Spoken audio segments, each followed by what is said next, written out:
The phone was ripped from the wall. That's what he said, anyway. The doors left wide open, dogs unfed, kennels in disarray. A scene of sudden departure, or perhaps something else entirely. But for 17 months, no one thought to ask. No one reported anything wrong. And when the questions finally came, the man who'd noticed all of this had a story ready. Europe, he said. Surgery, he claimed. A new life across the ocean. But Cam Lyman never boarded a plane. Cam Lyman never left at all. Welcome to True Crime Headquarters. Tonight, we explore some unsettling stories where appearances concealed something far darker. Take a moment to settle in. Breathe slowly. Let the outside world fade. This is the story of the vanishing of Cam Lyman. Now let's begin. The Lyman family name carried weight in Boston, the kind of weight accumulated over generations, built on China trade routes in the 19th century and cotton mills throughout New England. It was old money, the sort that came with expectations and hundred-acre estates, with social obligations and public service. Arthur T. Lyman, a prominent Bostonian and scion of the wealthy Lyman family, made their fortune in the China trade and later in cotton mills. Arthur Theodore Lyman III served Massachusetts for more than 3 decades in various capacities, including stints as Commissioner of Corrections and Commissioner of Conservation. His was a life of civic duty, measured accomplishment, and traditional values. If you enjoy listening and would like to find this channel again, you're welcome to subscribe. On September 4, 1932, Arthur and his wife Margaret welcomed a daughter they named Camilla Lowell Lyman. The child grew up on the family estate called Ricefields, located on Thatcher Street in Westwood, Massachusetts, surrounded by siblings, by privilege, by all the trappings of Boston Brahmin life. But what defined Camilla from early childhood wasn't the family fortune or the sprawling grounds. It was the dogs. Arthur shared this passion. Father and child bonded over show dogs, over breeding lines and conformation standards, over the patient work of training and the competitive world of dog shows. Camilla proved talented, exhibiting a natural gift for handling and breeding. While still young, Camilla's dogs won contests. The recognition continued into adulthood. According to her sister Mary, Camilla became known as a good handler and an exceptionally skilled breeder of Clumber Spaniels. A rare breed, stocky and dignified, requiring dedicated expertise to show successfully. But Camilla never married, never dated as far as family knew. The dogs were everything. Clumber Spaniels, Bernese Mountain Dogs, sometimes as many as 60 animals at once. This singular focus, this devotion to the animals, shaped the trajectory of an entire life. While siblings pursued more conventional paths, Camilla remained at Ricefields, at her father's side, immersed in the world of championship bloodlines and show circuits. Then, in 1968, Arthur Lyman died of lung cancer. Camilla was 36 years old. The loss seemed to fracture something fundamental. Mary began noticing changes in her sibling, small things at first, then larger patterns of withdrawal. The estate at Ricefields, once meticulously maintained, started showing signs of neglect. Camilla became more reclusive, spending increasing amounts of time alone with the dogs. Social visits became rare, then virtually non-existent. The careful routines of family life, the predictable rhythms of upper-class New England society, began to dissolve. 5 years after Arthur's death, in 1973, Margaret Lyman also passed away. Now Camilla lived alone on 100 acres with dozens of dogs and dwindling human contact. The transformation accelerated. Starting in the mid-1970s, family members noticed more dramatic changes. Camilla began wearing men's clothing exclusively, herringbone jackets, BOLO ties, masculine styles that echoed Arthur's own wardrobe. Short haircuts replaced the longer styles expected of women in that era. And there was something else, something harder for family to categorize or understand. After the death of his father from lung cancer in 1968, Lyman began to withdraw from his remaining family, moving from the family estate rice fields on Thatcher Street in Westwood, Massachusetts, to a home in Rhode Island, wearing men's clothing and reportedly taking steroids prescribed for his dogs. The steroids, meant for the dogs but repurposed, helped develop facial hair, deepen the voice. The physical transformation was striking. By the mid-1980s, according to some who knew the family, Camilla bore an uncanny resemblance to Arthur himself, as if becoming the lost parent in appearance as well as role. Around 1985, the legal name change became official. Camilla Lowell Lyman became simply Cam Lyman. To acquaintances in the dog show world, to those outside the family circle, this was now a man who bred champion dogs on a Rhode Island estate. The transition happened gradually, then all at once, a remaking of identity that family members struggled to comprehend or categorize. In 1984, Cam had sold the Massachusetts estate and purchased a 40-acre property in Hopkinton, Rhode Island. The new place needed caretakers, staff to help manage the extensive grounds and the constantly growing pack of dogs. The isolation deepened. Family contact dwindled to annual Christmas cards, occasional phone calls, little else. Cam's world contracted to kennels and show circuits, to the daily routines of feeding and grooming, to the solitary pursuit of breeding excellence. This was the life Cam had built by the mid-1980s, wealthy, isolated, eccentric, devoted entirely to the dogs. A life far removed from the expectations of Boston society, from the conventional path siblings had followed, from anything the Lyman family might have anticipated for Arthur and Margaret's daughter. It was also a life that depended increasingly on trust. Trust in the few people who entered that isolated world. Trust that proved ultimately catastrophic. Around 1981, a fellow dog owner named George O'Neill entered Cam's orbit.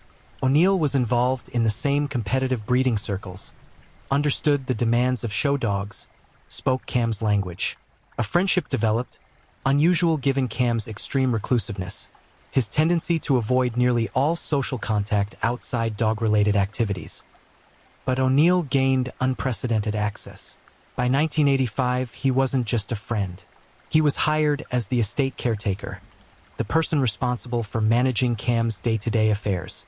The arrangement expanded steadily. O'Neill began paying Cam's bills, making deposits, handling financial transactions. He arranged transportation to dog shows, fed and showed the dogs when Cam couldn't attend, became the intermediary between Cam and the outside world. Eventually, O'Neill held power of attorney over Cam's financial and legal matters, complete authority to act on Cam's behalf. For someone so wealthy and so isolated, this level of dependence on a single individual represented enormous vulnerability. Mary and other family members had minimal contact with Cam during this period. They knew about the estate in Rhode Island, knew about the dogs, received the annual Christmas cards. But the deeper details of Cam's daily life, the specific nature of the relationship with O'Neill, the full scope of financial arrangements, these remained obscure. The family trusted that Cam, though eccentric, was managing the estate and the considerable fortune inherited from Arthur and Margaret. That trust would prove misplaced. By the summer of 1987, forces were already in motion that would transform an isolated life into an enduring mystery. Summer 1987 passed into fall, then winter, with a silence the family initially didn't notice. Cam was reclusive by nature. Weeks or even months without communication weren't necessarily alarming. But Christmas came and went without the customary card. That was different. That broke pattern. Mary and Cam's other siblings began making inquiries. When was the last time anyone had seen or heard from Cam? The answers were troubling. No one in the family had received any contact since July. Friends in the dog breeding community reported the same absence. Cam, who lived for the dogs and the show circuit, had simply vanished from those circles as well. The family contacted the law firm that managed the Lyman Trust, the financial mechanism through which Cam received income from the family fortune. Here the situation became more concerning. Trust fund checks sent to Cam were being endorsed and deposited, but not with Cam's signature. Instead, an account number for a Rhode Island bank appeared on the endorsements. Someone was accessing Cam's money, but it didn't appear to be Cam. In December 1988, They contacted the police and reported him missing. They also contacted the law firm in charge of the Lyman Trust. More than 17 months had passed since anyone had confirmed contact with Cam. 17 months of silence, of checks being cashed by others, of a complete disappearance that no one close to Cam had reported. The Lyman family hired Charles Allen, a private investigator from Boston, to look into the matter. Allen began piecing together what had happened during that missing year and a half. What he discovered raised immediate red flags about George O'Neill's role and credibility. O'Neill, it turned out, had been depositing Cam's trust fund checks into his own accounts. This alone was suspicious given his position as caretaker and attorney-in-fact. But the financial irregularities went deeper.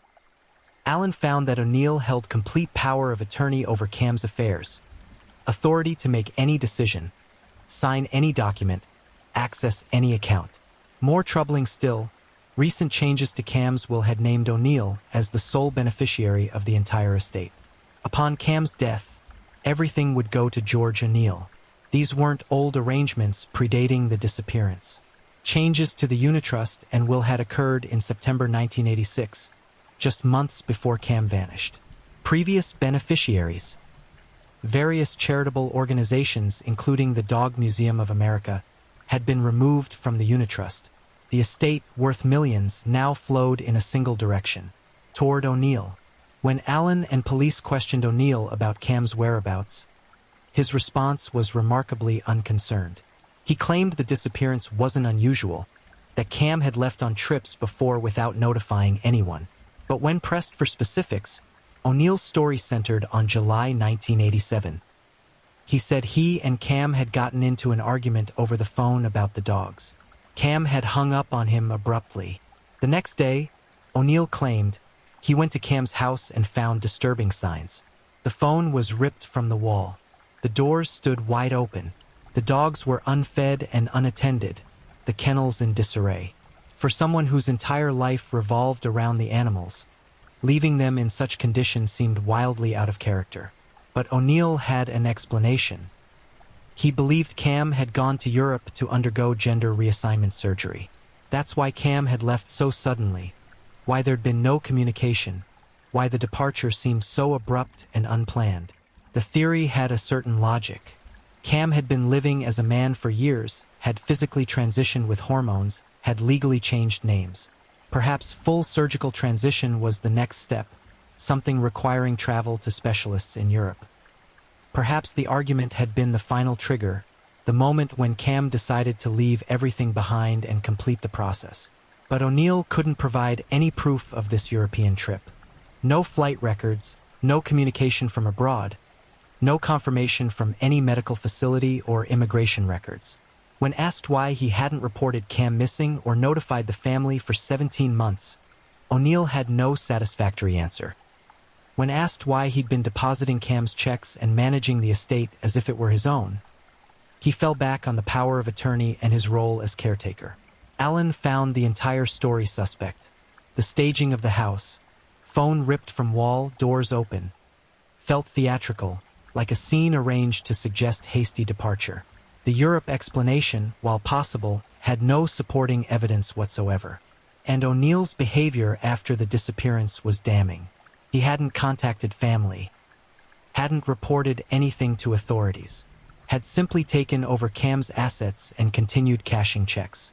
Most tellingly, O'Neill had begun showing Cam's dogs as his own at competitions. The animals that had been Cam's life work, the carefully bred lines representing decades of effort, were now being presented under O'Neill's name. For someone supposedly expecting Cam's return from Europe, this seemed like a permanent appropriation rather than temporary caretaking. The investigation hit obstacles immediately. Cam's reclusiveness meant few people had regular contact or could establish a reliable timeline. The isolated Rhode Island property, the limited social circle, the reliance on O'Neill for so many aspects of daily life. All of this created an information vacuum. Without witnesses, without clear evidence of foul play, without even a body, proving what had happened to Cam became nearly impossible. O'Neill refused to allow investigators to search the Rhode Island property. As legal owner following Cam's disappearance and his control over the estate, he had that authority. Police lacked probable cause to obtain search warrants. Probate court judge Linda Urso, reviewing the case in 1994, was openly skeptical of O'Neill. She noted that she found him not credible, that his story raised serious suspicions. But suspicion wasn't evidence. Mary insisted that Cam would never have left the dogs. For someone whose entire identity centered on those animals, abandonment was unthinkable. The Christmas cards, never missed in decades, pointed to something wrong. The complete absence of any communication, any proof of life, suggested not voluntary departure but something far darker. Yet the investigation stalled. No body meant no murder. No clear evidence meant no charges. In December 1994, nearly 8 years after the disappearance, Cam's family petitioned the probate court to have Cam declared legally dead. This wasn't an admission of defeat but a practical necessity. The estate, the trust funds, the remaining assets, all were in limbo without a death certificate. And all were under O'Neill's control. In June 1995, Judge Urso formally declared Cam Lyman legally dead, with an official date of death listed as July 20th, 1987. The family settled with O'Neill in a civil arrangement. He would retain the Hopkinton property, the scene of the disappearance, the place he'd refused to let investigators search. The family would keep the trust funds, approximately $2 million that would otherwise have flowed to O'Neill as beneficiary. It was a compromise born of legal necessity rather than justice. O'Neill maintained his story. Cam had gone to Europe. The surgery explanation accounted for everything. He expressed no concern, admitted no wrongdoing beyond the financial irregularities that were matters of documentation rather than criminal charges at that point. And that might have been the end of it. A wealthy eccentric vanishes, circumstances suspicious but unprovable, family left with questions that would never be answered. A cold case before it even officially became a case. Except that 2 years later, someone bought the Rhode Island property and decided to make some repairs. September 24th, 1997. Greg Sinner had recently purchased the 40-acre Hopkinton estate with a friend. Both were dog breeders themselves, drawn to the property's extensive kennels and facilities. The buildings needed work after years of neglect, but Sinner was prepared for renovation projects. What he wasn't prepared for was the smell. Sinner was hosing down the kennels, routine maintenance work, when he noticed a foul odor coming from the septic system. Mechanical failure, he assumed. The tank probably needed pumping after sitting for extended periods. He opened the septic tank to inspect the problem. A human skull stared back at him. Sinner immediately recognized the implications. The previous owner, Cam Lyman, had vanished 10 years earlier under mysterious circumstances. Everyone in the area knew the story, the speculation about what might have happened. And now here was the answer, preserved in the place no one had been allowed to search while O'Neill controlled the property. Police arrived quickly. This was no longer a missing persons case, but a homicide investigation. Coincidentally, though calling it coincidence stretched credulity, the Hopkinton Police Department had just reopened the cold case. John Scunchio, the new police chief and a retired state police detective, had begun reinvestigating Cam's disappearance and had actually planned to search the property. Now the search was unnecessary. The evidence had emerged on its own. Recovering remains from a septic tank presents enormous challenges. The environment destroys evidence, complicates identification, makes determining cause of death nearly impossible. What emerged was primarily skeletal, a skull, partial skeleton, little else. A decade in those conditions had eliminated soft tissue, obliterated most forensic evidence, turned what should have been a recent murder investigation into an archaeological exercise. The medical examiner's office began the painstaking process of identification. Without soft tissue or DNA of the quality needed for quick confirmation, dental records became the primary method. Over a year passed before formal identification. Finally, in October 1998, dental records confirmed what everyone already suspected. The remains belonged to Cam Lyman. The medical examiner concluded that he had been murdered, probably around the time he disappeared. The cause of death remained unclear given the condition of the remains. but the circumstances left no doubt. This was homicide. Someone had killed Cam Lyman in July 1987, hidden the body in the septic tank, and spent the next decade maintaining the fiction that Cam had simply left for Europe. The investigation focused immediately on George O'Neill. His story had always been suspicious. The phone ripped from the wall, the 17-month delay in notifying anyone, the financial control, the refusal to allow property searches. Now, with Cam's body found exactly where O'Neill would have had exclusive access, the circumstantial case became overwhelming. But circumstantial doesn't mean prosecutable. The delay between murder and discovery created insurmountable evidentiary problems. No witnesses had come forward in 10 years. No forensic evidence survived the conditions in the septic tank. The cause of death couldn't be determined definitively enough to build a murder case. And O'Neill had lawyers, resources, and a decade to establish alternative narratives. When questioned again after the discovery, O'Neill maintained that he knew nothing about Cam's death. He believed Cam was in Europe, he insisted, had no knowledge of any murder. The body in the septic tank was as much a surprise to him as to anyone. When a reporter asked him about it years later, his response was terse and revealing. "She's dead. I don't know anything about it." The pronoun shift was telling. After years of referring to Cam in masculine terms, of respecting the identity Cam had publicly claimed, O'Neill reverted to she when discussing the murder. Whether this was deliberate distancing, a verbal slip, or a reveal of his actual attitude toward Cam remained ambiguous. On Sundays, Smith preached on Main Street. He would stand in front of Bent and Deacon's drugstore, or near Captain Gardner's establishment, and deliver his sermons to whoever would listen. There were no church buildings, no pews, no hymnals. The street itself became his congregation, a shifting mix of miners, gamblers, prostitutes, and drifters. Some removed their hats.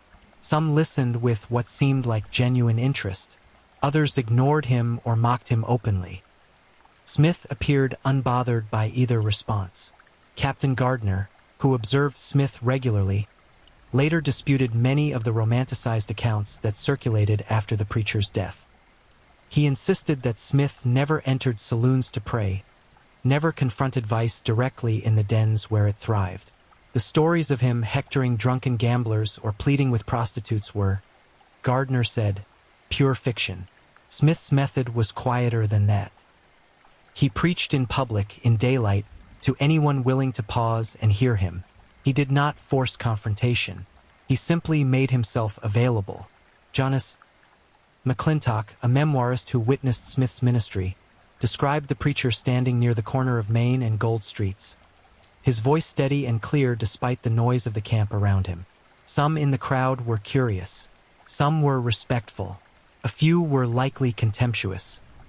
Deadwood was not a place that rewarded moral certainty, and Smith's presence represented an implicit rebuke to the way most men were living. He offered no judgment in his words, but his very existence, a man of faith in a town built on greed, was a challenge. The saloon owners, brothel madams, and gambling hall operators watched him with varying degrees of unease. Business in Deadwood thrived on impulse and desperation, and anything that reminded men of conscience or consequence was bad for profits. There were whispers, even then, that Smith's preaching could hurt the bottom line. Whether those whispers would ever harden into something more dangerous remained to be seen. Smith lived modestly in a small cabin he rented in town. He wrote poetry to ease his loneliness, fragments of verse that hinted at the isolation he must have felt. He was surrounded by people but known by few. His wife and children were more than 1,000 miles away. His congregation was transient, dispersed, largely indifferent. Yet he continued. On August 2, 1876, Wild Bill Hickok was shot in the back of the head while playing poker at Nuttall and Mann's Saloon No. 10. The murder sent a shockwave through Deadwood. Hickok was a legend, a gunfighter, a lawman, a man whose reputation preceded him into every room. His killer, Jack McCall, was a nobody, a drunk with crossed eyes and a manufactured grudge. McCall claimed he was avenging his brother, a lie that was quickly exposed. He was acquitted by a kangaroo court with no legal authority, then captured weeks later and hanged in Yankton. Hickok's death saturated the town's attention. The funeral was massive. Nearly everyone in Deadwood attended. The grave was marked, mourned, memorialized. 18 days later, Henry Weston Smith would die on the road to Crook City, and his death would be eclipsed almost entirely by Hickok's shadow. But before that day came, Smith continued his work. He preached, he prospected, he wrote letters home. He believed, or at least behaved as though he believed, that the word of God was protection enough. August 20th, 1876, was a Sunday. Henry Weston Smith woke in his cabin in Deadwood and prepared for the day as he always did. He had a sermon to deliver that morning in town, and another scheduled for the afternoon in Crook City, a smaller mining camp several miles north. The walk was roughly 6 miles, much of it through open country with scattered timber. The road was well traveled, but it was also isolated in stretches, winding through gulches and over ridges where a man could walk for long minutes without seeing another soul. Smith finished his morning service in Deadwood and returned briefly to his cabin. Before leaving, he tacked a handwritten note to his door. It read, "Gone to Crook City to preach, and if God is willing, will be back at 3 o'clock. Several of Smith's friends saw him preparing to leave and voiced concern. The road to Crook City was not safe. Tensions between white settlers and the Lakota Sioux had been escalating for months, fueled by the violation of the Fort Laramie Treaty and the violent confrontations that followed. Just weeks earlier, on June 25th, Lieutenant Colonel George Armstrong Custer and over 200 men of the 7th Cavalry had been killed at the Battle of Little Bighorn in Montana Territory. The news had reached Deadwood in early July, and the mood in the Gulch had darkened. There was fear of retaliation, rumors of war parties moving through the hills, and a pervasive sense that the fragile veneer of safety could collapse at any moment. Beyond the threat posed by Native Americans, the road also attracted opportunists. Thieves operated in the gulches, targeting lone travelers or small groups. Robberies were common, so were disappearances. When Smith's friends urged him to carry a weapon or wait for a larger group, he reportedly replied, "The Bible is my protection. It has never failed me yet." It's impossible to know whether Smith genuinely believed this or whether it was a performance of faith, a declaration meant to reassure himself as much as others. Either way, he left unarmed, carrying only his Bible and the notes for his sermon. No one saw him alive after that. Sometime in the early afternoon, a local resident traveling the same road discovered Smith's body. He was lying near the roadside, face down, a single gunshot wound to the back of his head. The bullet had entered just behind the skull and exited through his chest, killing him almost instantly. There was no sign of a struggle. His clothes were intact, his pockets undisturbed. The Bible he had been carrying lay a few feet away, unopened. The sermon notes were still in his coat pocket, now stained with blood. Crucially, Smith had not been robbed. His watch, his money, his personal effects, all were left untouched. This detail would become central to every theory about his death. If robbery was not the motive, then what was? The discoverer of the body rode immediately back to Deadwood to report what he had found. A group of men went out to retrieve Smith's remains and bring them back to town. By evening, word had spread through the Gulch. The reaction was muted, almost subdued. Wild Bill Hickok's funeral had taken place just 18 days earlier, and the town's capacity for public mourning seemed exhausted. More than that, Smith's death lacked the dramatic weight of Hickok's. Hickok had been famous, a figure of myth. Smith was a preacher who had been in town for 3 months. Most people knew of him, but few knew him personally. Seth Bullock, who would soon become Deadwood's first official sheriff, wrote a letter the following day to Reverend J. S. Chadwick describing the incident. His account is clinical, almost detached. "It becomes my painful duty to inform you that Reverend H. Weston Smith was killed by the Indians yesterday, Sunday, a short distance from this place. He had an appointment to preach here in the afternoon, and was on his way from Crook City when a band of Indians overtook him and shot him. His body was not mutilated in any way, and was found in the road a short time after the hellish deed had been done. His death was instantaneous as he was shot through the heart. His funeral occurred today from his home in this town. Everything was done by kind hands, that was possible under the circumstances, and a Christian burial given him. Bullock's letter reflects the prevailing assumption in Deadwood at the time, that Smith had been killed by Native Americans. The reasoning was straightforward. The region was in a state of undeclared war. Lakota and Cheyenne warriors had recently annihilated Custer's command. Tensions were extreme. A lone white man walking an isolated road was an easy target. The lack of robbery could be explained by the fact that the killing was an act of resistance, not banditry. But not everyone accepted this explanation. Some in Deadwood suspected that Smith had been murdered by someone with a financial interest in silencing him. The theory went like this: Smith's street preaching was bad for business. His sermons, however gentle, reminded men of wives and families left behind, of moral obligations they were neglecting, of the emptiness at the core of the lives they were living in Deadwood. Saloon owners, brothel madams, and casino operators relied on men forgetting those things. A preacher who made them remember was a problem. The theory had a certain logic. Deadwood's economy was built on vice, and the people profiting from that vice were not known for their scruples. Al Swearingen, who ran the notorious Gem Theater, a combination saloon, dance hall, and brothel, was emblematic of this class. Swearingen was brutal, exploitative, and utterly pragmatic. If Smith's preaching was cutting into profits, it was not hard to imagine someone like Swearingen deciding the problem needed to be eliminated. Yet there was no evidence to support this theory. No witnesses came forward. No one bragged about the killing. No money changed hands in any traceable way. The idea that Smith had been assassinated by Deadwood's vice industry remains speculative, fueled by suspicion rather than proof. A third theory, less widely discussed at the time, was even darker: that Smith had taken his own life. The argument hinged on his isolation, his unresolved grief from decades earlier, and the possibility that his mission in Deadwood had left him disillusioned. But this theory, too, lacked evidence. Smith's friends insisted he had seemed in good spirits. His sermon notes suggested someone preparing to preach, not to die. And the logistics, shooting oneself in the back of the head, were implausible at best. What remained was uncertainty. Smith's body was returned to Deadwood, and in the absence of another minister, C.E. Hawley, a member of Smith's small congregation, conducted the funeral service. Smith was buried in the old hillside cemetery, a graveyard that would soon be overwhelmed by Deadwood's relentless mortality. Later, his body would be moved to Mount Moriah Cemetery, where it rests today alongside Wild Bill Hickok, Calamity Jane, and others who became part of the town's mythology.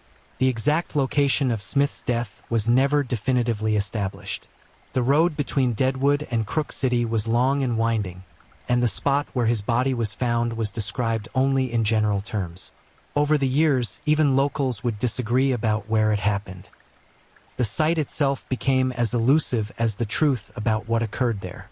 In the days following the murder, no arrests were made. No suspects were named. The investigation, such as it was, went nowhere. Deadwood was not a place with functioning law enforcement in August 1876. The miners' court that had acquitted Jack McCall had no real authority, and territorial jurisdiction was murky at best. Smith's death was recorded, mourned by a few, and then absorbed into the background noise of a town that killed people routinely. But the questions persisted.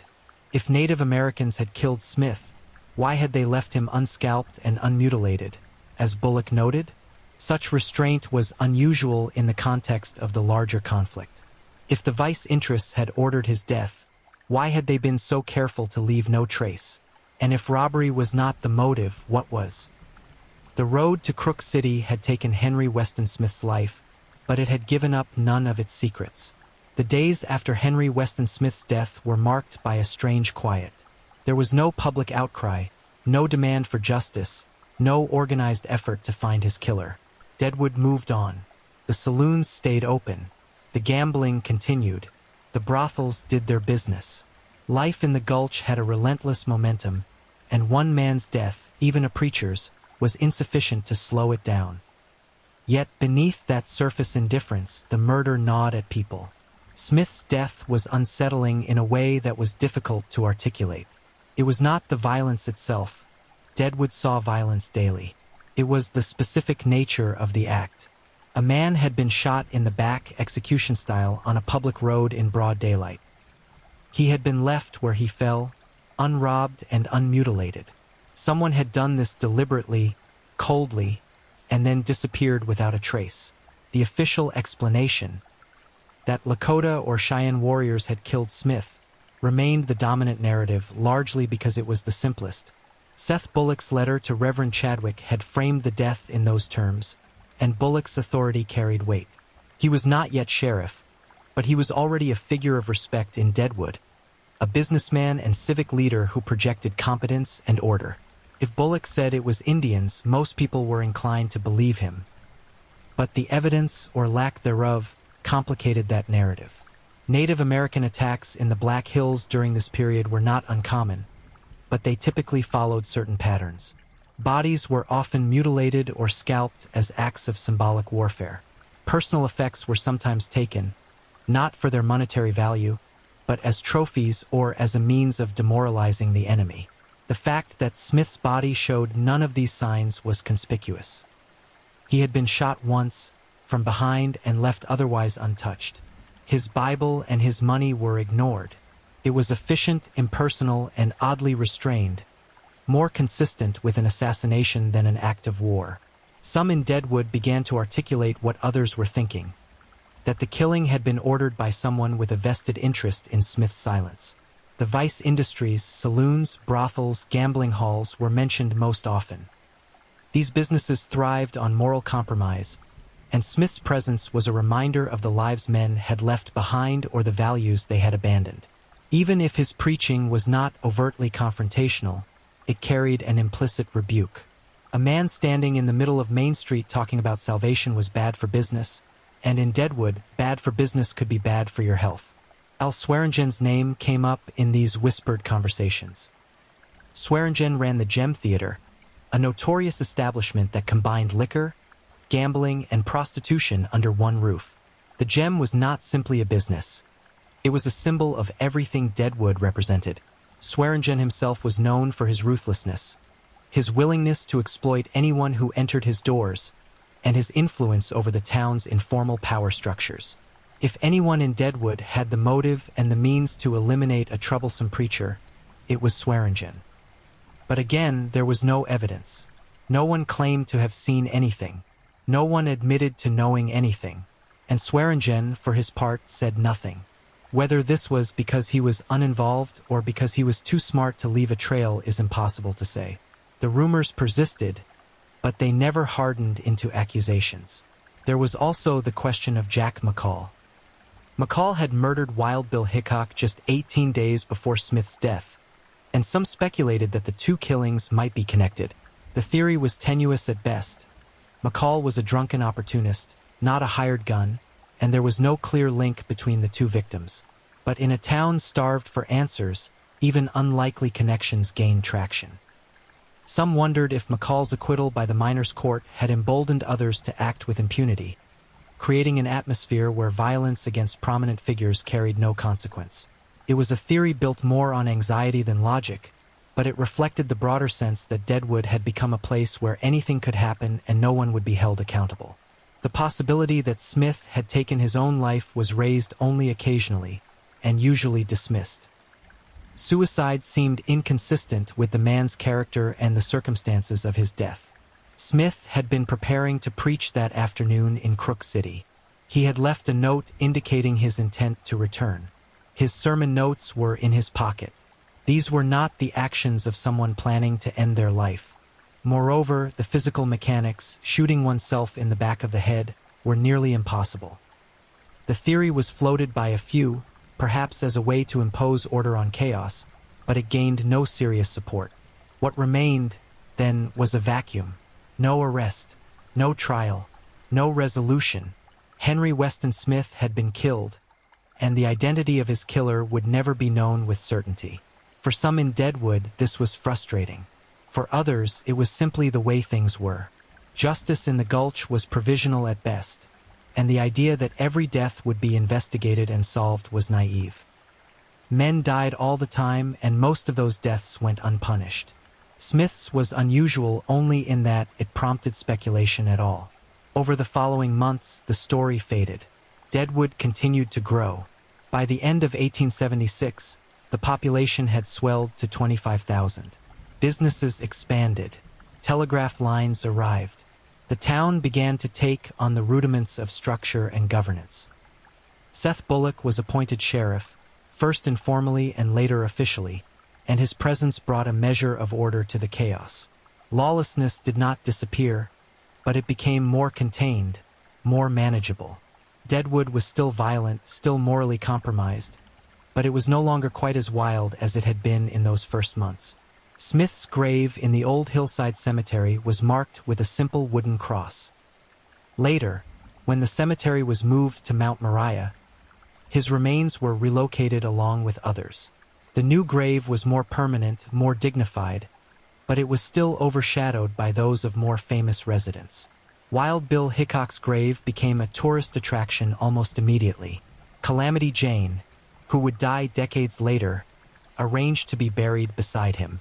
Smith, by contrast, was largely forgotten outside of a small circle of people who remembered him personally. But the questions lingered. In 1914, nearly 40 years after Smith's death, the Society of Black Hills Pioneers erected a monument near the approximate location where his body had been found. The monument was intended as a tribute, a way of honoring the man who had been Deadwood's first preacher. The dedication ceremony was solemn and respectful, attended by a handful of people who still remembered the events of 1876. A copper time capsule was buried beneath the monument, filled with newspapers and other artifacts from the period. The monument's inscription acknowledged the uncertainty that had always surrounded Smith's death. It did not claim to know who killed him or why. It simply marked the place where he had fallen and recognized the work he had done during his brief time in the Black Hills. In 1994, a highway improvement project required the monument to be relocated. When workers moved it, they discovered the time capsule buried beneath. It was opened, examined, and then resealed with additional contemporary items before being reburied at the new site. On August 20th, 1995, exactly 119 years after Smith's murder, the new monument was dedicated in a ceremony that drew local historians, descendants of pioneers, and curious onlookers. The highlight of that ceremony was a reading of Smith's undelivered sermon. The blood-stained notes had been preserved, somehow, through the decades. A local lawyer and historian named Reed Richards stood at the monument and read the words Smith had intended to speak in Crook City on the day he died. It was a quiet moment, heavy with the weight of time and loss. The sermon itself was unremarkable, earnest, hopeful, concerned with salvation and grace. But its delivery 119 years late felt like a kind of closure, or at least an acknowledgement. Still, the fundamental question remained unanswered. Who killed Henry Weston Smith, and why? Henry Weston Smith's murder has no ending in the conventional sense. There was no trial, no conviction, no justice delivered. The case was never solved. The theories that circulated in the weeks and years after his death remain theories. Plausible, perhaps, but unproven. What exists instead is a collection of fragments. A body found on a road, a sermon never delivered, a blood-stained pocket, and a monument erected decades later to mark a death no one could explain. The question of who killed Smith has been debated by historians, true crime enthusiasts, and local residents for nearly 150 years. Each theory has its adherents, and each has its weaknesses. The Native American theory rests on the context of the time. In August 1876, the Black Hills were a war zone. The Fort Laramie Treaty had been violated, gold seekers were flooding into sacred land, and the U.S. government was escalating its military campaign against the Lakota and Cheyenne. The Battle of Little Bighorn had occurred just weeks earlier, and the mood in Deadwood was tense. It was not unreasonable to assume that a lone white man walking an isolated road could have been targeted by a war party. Seth Bullock's letter, written the day after the murder, framed the death in these terms, and his account carried authority. But the lack of mutilation or robbery undermines this explanation. Native American attacks during this period typically involved symbolic acts, scalping, disfigurement, or the taking of personal effects. Smith's body showed none of these. He had been shot once and left where he fell. The killing was efficient, almost surgical. It lacked the elements that would typically characterize an act of resistance or retaliation. Moreover, no Lakota or Cheyenne sources from the period claim responsibility for the killing, which is notable given the broader context of the conflict. The vice industry theory is darker and more conspiratorial, but it has a certain internal logic. Deadwood's economy was built on moral compromise, and Smith's preaching represented a threat to that economy. Saloon owners, brothel madams, and gambling hall operators had a financial incentive to silence someone whose words might remind men of the lives they had left behind or the values they had abandoned. Al Swearingen, the brutal proprietor of the Gem Theater, is often mentioned in this context. Swearingen was known for his ruthlessness, and it's not difficult to imagine him ordering a hit if he believed Smith was hurting business. But there's no evidence. No witness ever came forward. No deathbed confession was recorded. No document or letter has surfaced linking Swearingen or anyone else to the murder. The theory is plausible in the abstract, but it remains speculative. And even if it were true, the fact that it was never proven means justice was never served. The suicide theory, though rarely discussed, is the most psychologically complex. It suggests that Smith, isolated and disillusioned, chose to end his own life. The argument hinges on his grief. The loss of his first wife and child decades earlier, the isolation he must have felt in Deadwood, the possibility that his mission had failed to produce the results he hoped for. But the physical evidence makes this explanation nearly impossible. Smith was shot in the back of the head, a position that would require extraordinary contortion to achieve with a handgun. Moreover, his behavior on the day of his death, preparing a sermon, leaving a note indicating his intent to return, suggests someone planning to continue, not to end. What seems most likely, given the available evidence, is that Smith was murdered by someone who knew the road, who knew his routine, and who acted with deliberate intent. Whether that person was motivated by ideology, economics, or personal grievance is unknowable. What is clear is that the killing was not random. It was planned, executed, and then covered up with remarkable success. The impact of Smith's death on Deadwood was subtle but real. He had been in the Gulch for only 3 months, but his presence had registered. After his murder, no other preacher came to Deadwood for some time. The town remained without formal religious services for months, a gap that reflected both the difficulty of the work and the danger it entailed. When ministers eventually did arrive, they came with more caution, more support, and more awareness of the risks they were taking. Smith's legacy, such as it is, exists in fragments. The monument near Deadwood marks the approximate site of his death. His grave in Mount Moriah Cemetery is maintained and visited, though less frequently than those of more famous residents. His name appears in histories of the Black Hills Gold Rush, usually in a footnote or a brief mention. The blood-stained sermon notes, preserved and read aloud at the 1995 dedication, are perhaps the most tangible connection to the man himself. A reminder that he had something to say and never got the chance to say it. In 2004, the HBO series Deadwood brought renewed attention to the town's history.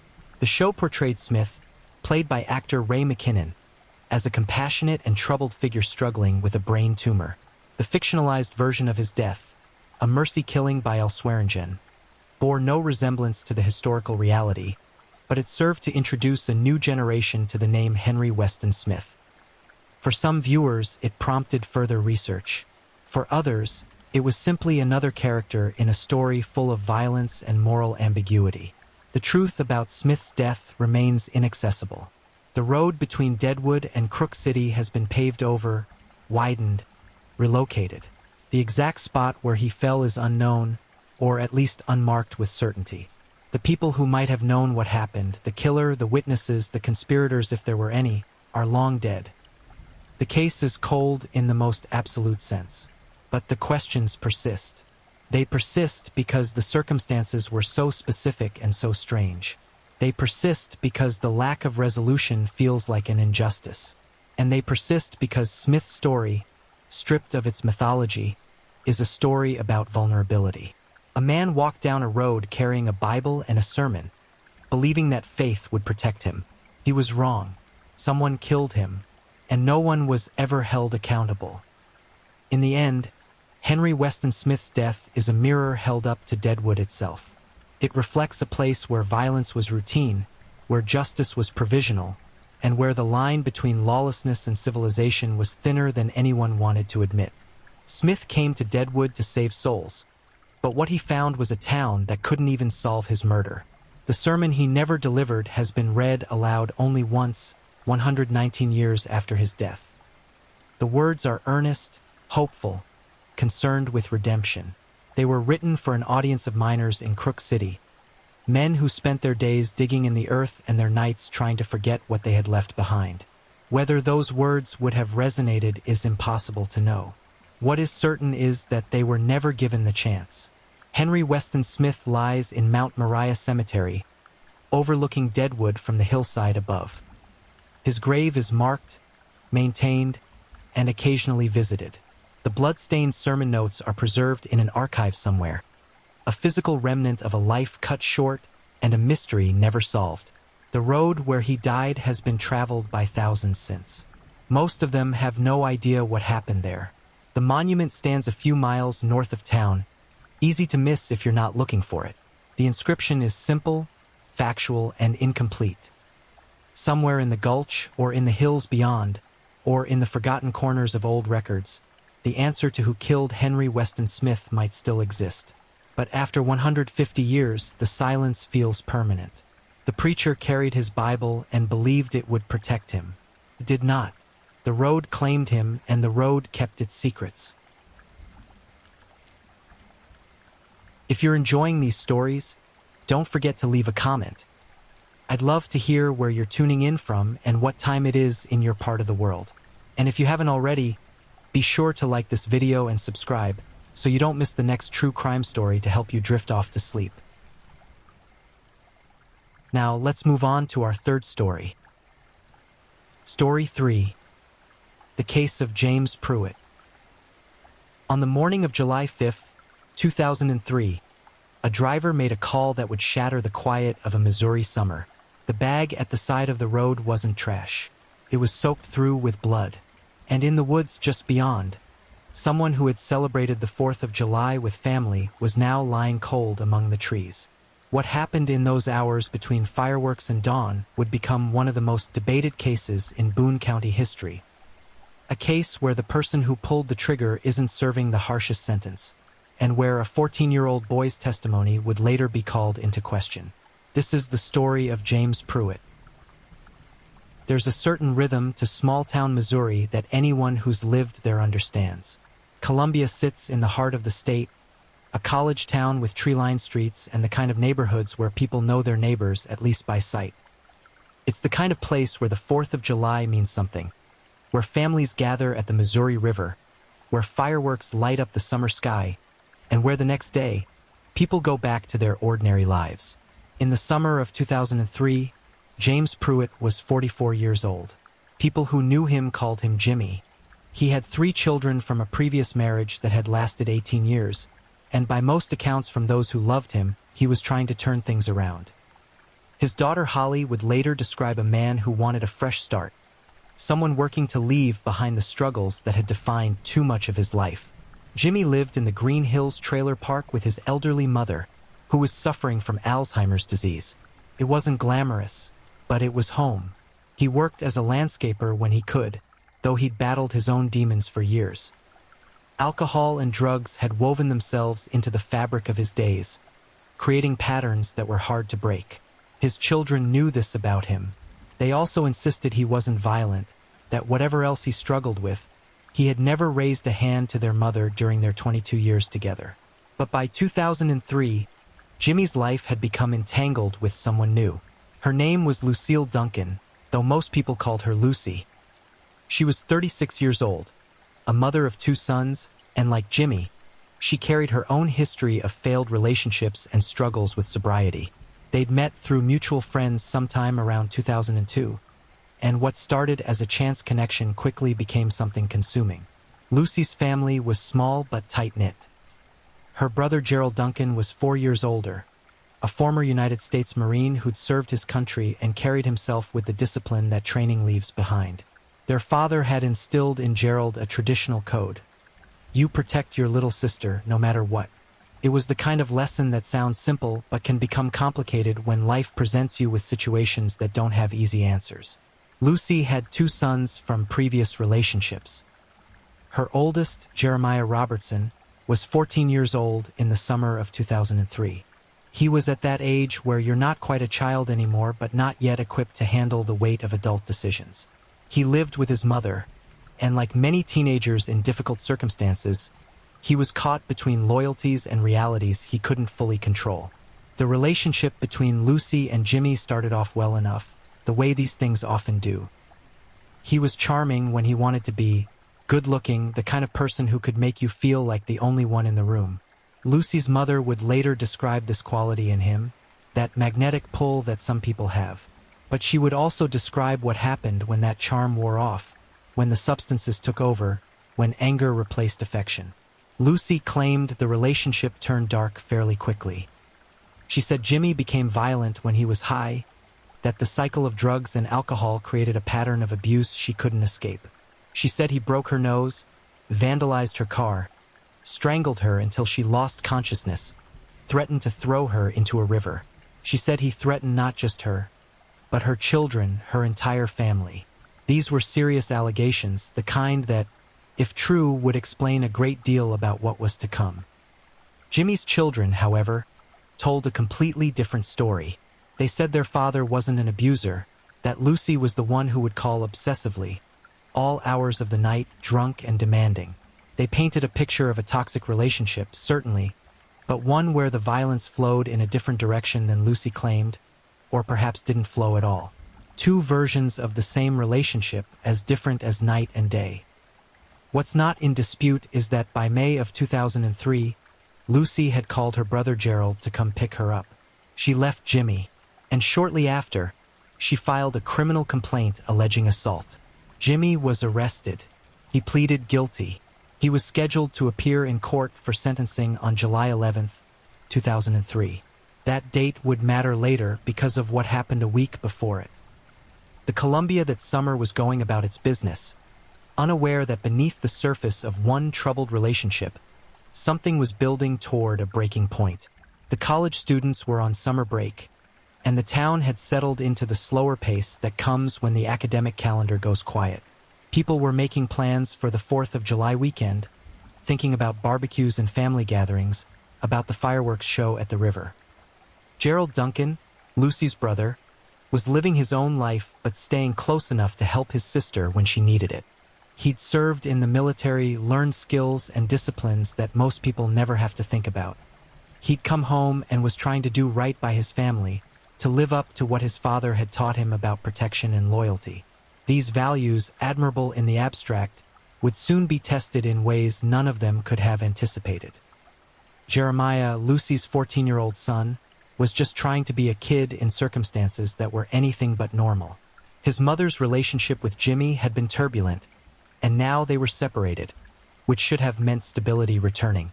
Instead, it meant something else was beginning, something no one had quite articulated yet, but that hung in the air like humidity before a storm. Columbia in early July is hot. The kind of heat that makes everything move slower, that makes evening feel like a relief. The Missouri River becomes a refuge, a place where the temperature drops a few degrees and the water offers escape. It's where families go to cool off, to launch their boats, to set up folding chairs and watch their children play in the shallows. As July 4th approached, plans were being made. Lucy had apparently agreed to meet with Jimmy. Despite everything, the breakup, the assault charges, the pending court date, she had said yes when he asked to see her and her children one more time.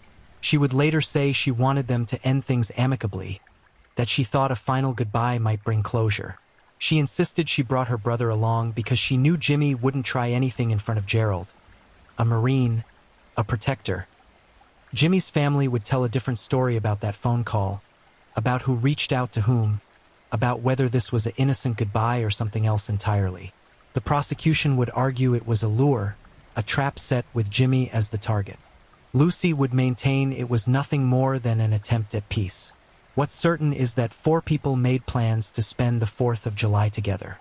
Lucy Duncan, her brother Gerald Duncan, her 14-year-old son Jeremiah Robertson, and James Pruitt, who had 7 days left until his court date, 7 days until he would have to face consequences for the assault charge, 7 days that he would never see. The fireworks were purchased. The car was ready. The Missouri River waited, reflecting the late afternoon sun. Unaware that this particular 4th of July gathering would be the last time these 4 people would ever be together. Unaware that by morning, one of them would be dead, 2 would be on their way to prison for life, and 1 would carry the weight of what he witnessed for the rest of his days. Columbia that evening was alive with celebration, with the sounds of families laughing, with the smell of grilled food, with children waving sparklers in the gathering dark. The river was crowded with people doing exactly what Lucy, Gerald, Jeremiah, and Jimmy were about to do. Watching the sky light up with color, feeling that particular kind of joy that comes from shared celebration, from being part of something larger than yourself. But for these 4, the night would take a different turn. The evening of July 4th unfolded the way many summer nights do along the Missouri River. Families spread blankets on the banks, children ran with sparklers leaving trails of light, and the anticipation of fireworks hummed through the crowd. Lucy Duncan arrived with her brother Gerald, her son Jeremiah, and her ex-boyfriend Jimmy Pruitt. To anyone watching, they might have looked like any other group, just 4 people settling in to watch the show. Jeremiah, at 14, was old enough to notice things, but perhaps not old enough to fully understand what he was noticing. He would later recall that his mother and Jimmy talked by the riverbank, that the conversation seemed normal enough, cordial even. His Uncle Gerald was there, present and watchful in the way that Marines learn to be. The fireworks went off for hours, explosions of red and white and blue against the black Missouri sky, the sounds echoing across the water. No one who saw them that evening reported anything unusual. There were no arguments overheard, no raised voices, nothing that would have suggested what was about to happen. They watched the fireworks like everyone else.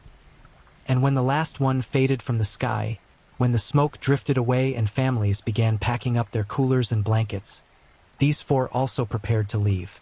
The walk back to the car would have been ordinary. Tired children, satisfied adults, the kind of pleasant exhaustion that comes from a good evening spent outdoors. Lucy got behind the wheel of her car. Jimmy, her ex-boyfriend, took the front passenger seat. Gerald sat in the back, directly behind Jimmy. Jeremiah climbed into the back seat next to his uncle. What happened next depends entirely on who's telling the story. According to Gerald Duncan, Jimmy made threats during the drive. Serious threats. Gerald claimed he heard Jimmy threaten Lucy's children, threaten the entire family. He said that's why he had brought a gun with him, just in case. He said he went into what he called military mode. That training took over, that he didn't think, he just acted. He pulled out the firearm and shot James Pruitt once in the back of the head. Lucy would later say she had no idea her brother was going to do this, that she didn't even know he had a gun. She said she was in shock, that the sound of the gunshot made her swerve the car before she regained control, that her first thought was that they'd be arrested in the hospital parking lot. She described being in a fog, unable to process what had just happened, unable to think clearly about anything. Jeremiah's version of events would be different at different times, and that difference would become the crux of what made this case so complicated. What a 14-year-old boy saw, what he said about it, what he was pressured to say, what he later recanted, these questions would follow this case for decades. But in that moment, in the car, there were no questions yet. There was only James Pruitt, slumped forward in the passenger seat, killed instantly by a single gunshot to the back of his head. There was Lucy at the wheel trying to keep the car steady. There was Gerald with a gun in his hand and a choice already made. And there was Jeremiah, 14 years old, watching his entire world change in the time it takes for a trigger to be pulled. The car didn't go to a hospital. It didn't go to a police station. Instead, it went to Gleason Road, a dead-end street in Boone County surrounded by woods. The kind of place where no one would notice a car pulling over in the dark, where no one would see what happened next. They needed to move Jimmy's body. This wasn't a split-second decision anymore. This was deliberate action. They wrapped him in a blanket, and between them, they carried him into the woods. The ground was uneven, the darkness broken only by whatever light they had with them. They found a spot far enough from the road that it wouldn't be immediately visible. They left him there, among the trees, and walked back to the car. But they weren't careful enough. Or perhaps it's impossible to be careful enough when you're disposing of a body. The blood-soaked blanket, the clothes that had caught splatter, these things needed to be dealt with too. They put them in a bag. And at some point during that night or early morning, that bag ended up at the side of the road. By the time the sun came up on July 5th, Lucy and Gerald and Jeremiah had gone home. They tried to clean up, tried to make everything look normal. But Jimmy Pruitt was in the woods on Gleason Road, and the bag of bloody evidence was waiting to be found. Around 7 in the morning, a driver traveling down that road noticed something that didn't belong. A bag, discarded at the roadside, but unusual enough to make them slow down to look closer. They saw the blood. They called 911. When Boone County Sheriff's deputies arrived at the scene, they didn't immediately know what they were dealing with. A bag of bloody clothes could mean many things. But when they searched the area, when they walked into the woods following the trail of evidence, they found James Pruitt. Shot once in the back of the head. Dead for hours by then. Wrapped in a blanket but left in a way that suggested haste, panic, imperfect planning. The investigators who processed that scene were experienced enough to know what questions to ask. Who was this man? When had he been killed? Where had he been killed? And most importantly, who had done this? The identification of the body was straightforward enough. James Pruitt, 44 years old, resident of Columbia, living in Green Hills Trailer Park with his mother. The harder questions were about to begin. Back in Columbia, Lucy Duncan was dealing with what had happened in her own way. According to her later statements, she was in shock, unable to think straight, paralyzed by what she'd witnessed. Gerald, by his own account, believed he'd done what he had to do to protect his sister. Jeremiah was 14 years old and processing something no child should have to process. But the police were already working the case. A shooting victim found in the woods doesn't stay a mystery for long. Not in a town like Columbia. Within hours, they'd identified Pruitt. Within a day, they were talking to Lucy Duncan because in cases like this, you start with the people closest to the victim. And Lucy was about as close as it gets. She was his ex-girlfriend, she'd filed assault charges against him, and he was about to be sentenced when he was killed. When the police knocked on Lucy's door, she made a decision. She admitted that she'd been with Jimmy the night before, that her brother Gerald and her son Jeremiah had been there too. But she said she didn't know how Jimmy had ended up dead in the woods. She said they'd gone to the river for fireworks, that things had been fine, that she couldn't explain what had happened.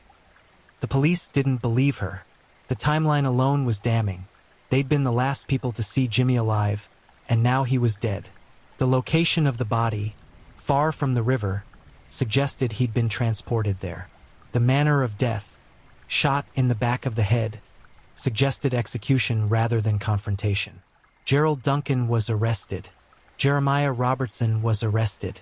Lucy Duncan was arrested. And all three of them were facing the reality that a 4th of July evening had turned into a homicide investigation, and someone was going to answer for James Pruitt's death.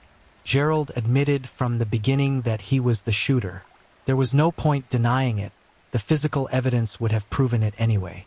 But he maintained that he'd done it to protect Lucy, that Jimmy had made threats, that he'd simply done what his father had taught him to do. Protect his little sister, no matter what. Lucy maintained she hadn't known it was going to happen, that she was as shocked as anyone when she heard the gunshot. She said her brother had acted on his own, that she'd never wanted anyone to die, that this was all a terrible mistake, a tragedy born out of fear and protection gone wrong. But Jeremiah's story was different. And it was Jeremiah's story that would determine whether this was a case of spontaneous protection or premeditated murder. When 14-year-old Jeremiah Robertson was brought in for questioning, he was scared. He was a minor, he just witnessed his uncle shoot someone in the back of the head, he'd helped dispose of a body, and now he was sitting in an interrogation room with detectives who needed answers. And the answers he gave would change everything. Jeremiah told the police that his mother had known about the plan. He said his Uncle Gerald had pulled out the gun during the drive home, that he'd shot Jimmy, and that his mother hadn't been surprised. He said she'd helped dispose of the body, that she'd been part of it from the beginning. His testimony painted a picture of conspiracy, of a planned execution, of Lucy luring Jimmy to the river under the pretense of a goodbye, only to have her brother kill him on the drive home. The prosecutors heard this and saw a clear case of first-degree murder. Not just for Gerald, who admitted to pulling the trigger, but for Lucy, who had allegedly set the whole thing in motion. In Missouri, you don't have to be the shooter to be guilty of first-degree murder. If you plan it, if you facilitate it, if you're part of the conspiracy, you're just as guilty as the person who pulls the trigger. Lucy was charged with first-degree murder. Gerald was charged with first-degree murder. Jeremiah, because of his age and his cooperation, was charged with tampering with evidence. The case that the prosecution built was straightforward. Lucy Duncan wanted her ex-boyfriend dead. She had motive, he'd abused her, or so she claimed, and he was about to be sentenced for assaulting her. She had opportunity. She was the one who arranged the meeting on July 4th. She had means, her brother Gerald, a trained Marine, willing to do whatever it took to protect his sister. She'd lured Jimmy Pruitt to the river, put him in a car, and let her brother execute him from behind. It was cold, it was calculated, and it was murder in the first degree. The defense tried to paint a different picture. They said Lucy was a victim of domestic abuse, that she'd been terrified of Jimmy, that she'd only agreed to meet with him because she wanted closure. They said Gerald had acted on his own, that he'd heard threats and reacted, that Lucy had no idea he was armed or planning to shoot anyone.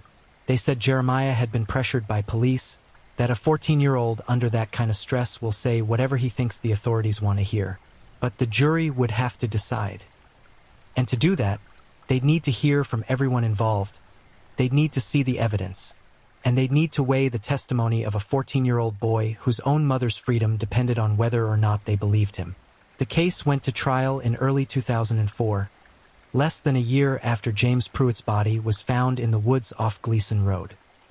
Boone County was a small enough place that a murder trial drew attention, and this one had all the elements that make people pay attention. A troubled relationship, allegations of abuse, a 4th of July murder, and a 14-year-old witness whose testimony would determine whether his own mother spent the rest of her life in prison. Kevin Crane was the prosecuting attorney for Boone County. He was experienced, thorough, and he believed he had a strong case. The physical evidence was damning. Pruitt shot in the back of the head, his body dumped in the woods, the bloody evidence left by the roadside. Gerald Duncan had admitted to being the shooter. The question was whether Lucy had been part of the plan or simply an unfortunate witness. The prosecution's theory was clear. They stood near the blood-stained car seat where Jimmy Pruitt had died and told the jury that Lucy Duncan had shown cool reflection and deliberation in planning and carrying out the murder with her brother. They argued that while Lucy didn't pull the trigger, she'd acted with and encouraged Gerald to kill Pruitt. They said she was not a creature of circumstance, but the creator of her circumstances. The testimony of Jeremiah Robertson became the centerpiece of the trial. At 14 years old, he took the stand in his mother's murder trial and told the jury what he'd told the police. That his mother had known about the plan, that she'd been part of it, that she hadn't been surprised when his uncle pulled out the gun and shot Jimmy in the back of the head. Lucy sat in the courtroom and watched her son testify against her. She would later say that he didn't look at her, but she looked at him, and her heart went out to him because he was so young, because he had his whole life ahead of him, because he'd witnessed something so traumatic. She said she could do nothing but support him in what he was doing, even as his words were helping to convict her of first-degree murder. But Jeremiah's testimony was more complicated than it appeared. Years later, he would say that he'd been threatened by police and prosecutors. He said they told him he could be tried as an adult, that he could face life in prison unless he cooperated. He said he'd been on 12 different medications at the time, for ADD, ADHD, bipolar disorder, manic depression, and that he'd been in a fog. Zombified was the word he used. He said they'd taken advantage of him, that they'd pressured him into testifying the way they wanted him to testify. Jeremiah would also say that his mother had convinced him to testify against her because she didn't want both of them to go to prison for something she insisted he'd had nothing to do with. According to this version of events, Lucy sacrificed herself to save her son, telling him to say what the prosecutors wanted to hear even though it wasn't true. But that was later. During the trial, the jury heard Jeremiah describe what happened in that car on July 4, 2003. They heard him say his mother had been part of the plan, and they believed him. The defense tried to counter with the argument that Lucy had been in an abusive relationship, that she'd been terrified of Jimmy Pruitt, that her brother had acted on his own to protect her. They brought up the assault charges, the fact that Jimmy had pleaded guilty and was awaiting sentencing. They argued that Gerald had heard threats during the car ride and had reacted spontaneously, that there'd been no plan, no conspiracy, no cool reflection and deliberation at all. Gerald himself took the stand and maintained that his sister was innocent, that she'd had nothing to do with it, that he'd acted alone. He said he'd heard Jimmy threaten Lucy and the family, that as a Marine, as a big brother, as someone who'd been taught to protect his sister, he'd done what he thought he had to do. He said he fully accepted responsibility for pulling the trigger, but he insisted Lucy hadn't known he was going to do it. But the prosecution had Jeremiah's testimony, and they had the physical evidence, and they had a theory that made sense to the jury. Lucy had lured Jimmy to the river. She'd driven him home. She'd let her brother shoot him from behind. She'd helped dispose of the body, and then she'd tried to cover it all up. That was first-degree murder, plain and simple. After less than 3 hours of deliberation, the jury returned with their verdict.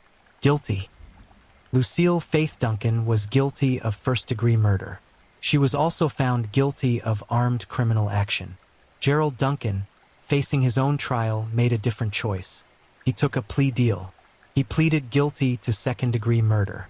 Instead of facing the possibility of life without parole, he was sentenced to 30 years to life in prison. He would be eligible for parole in 2027. But Lucy had gone to trial and she'd lost. On February 26, 2004, she was sentenced to life in prison without the possibility of parole. She was 37 years old. She would spend the rest of her life behind bars for a murder she insisted she hadn't planned and hadn't wanted. Jeremiah Robertson, the 14-year-old whose testimony had helped convict his mother, pleaded guilty to tampering with evidence. Because of his age and his cooperation, he was given probation. He wouldn't serve prison time, but he would carry the weight of what he'd done, whether that was testifying truthfully about what his mother had done or lying under pressure to save himself from prosecution. In 2007, 3 years after the trial, Jeremiah recanted his testimony. He said he'd lied on the stand. He said his mother hadn't known about any plan to kill Jimmy Pruitt, that his uncle had acted on his own, that the police and prosecutors had pressured him into saying otherwise. He said he'd been threatened with being tried as an adult, with facing life in prison if he didn't cooperate, and that at 14 years old, medicated and confused, he'd said what they wanted him to say. Lucy's attorneys tried to use this recantation to get her conviction overturned. They argued prosecutorial misconduct, ineffective counsel, that the entire case had been built on coerced testimony from a frightened teenager who'd later admitted he'd lied. They filed appeals in state court, in federal court, all the way up to the United States Supreme Court. Every appeal was denied. The courts found that even without Jeremiah's testimony, there was enough evidence to support the conviction. Lucy had been in the car. She'd helped dispose of the body. She'd had motive, the assault charges, the timing right before Jimmy's sentencing. The fact that Jeremiah later recanted didn't change the physical evidence, didn't change the fact that Gerald had pulled the trigger with Lucy in the driver's seat. Lucy maintained her innocence from behind bars. She gave her first public interview from the Chillicothe Correctional Center in Missouri more than 2 decades after Jimmy's death. She told the television cameras that she hated that somebody died, but that she'd had nothing to do with it. She said 2 wrongs don't make a right, that her brother was incarcerated and fully accepted responsibility, but that she was innocent. Gerald, from his own prison, continued to insist his sister had been done really bad, that she was totally innocent.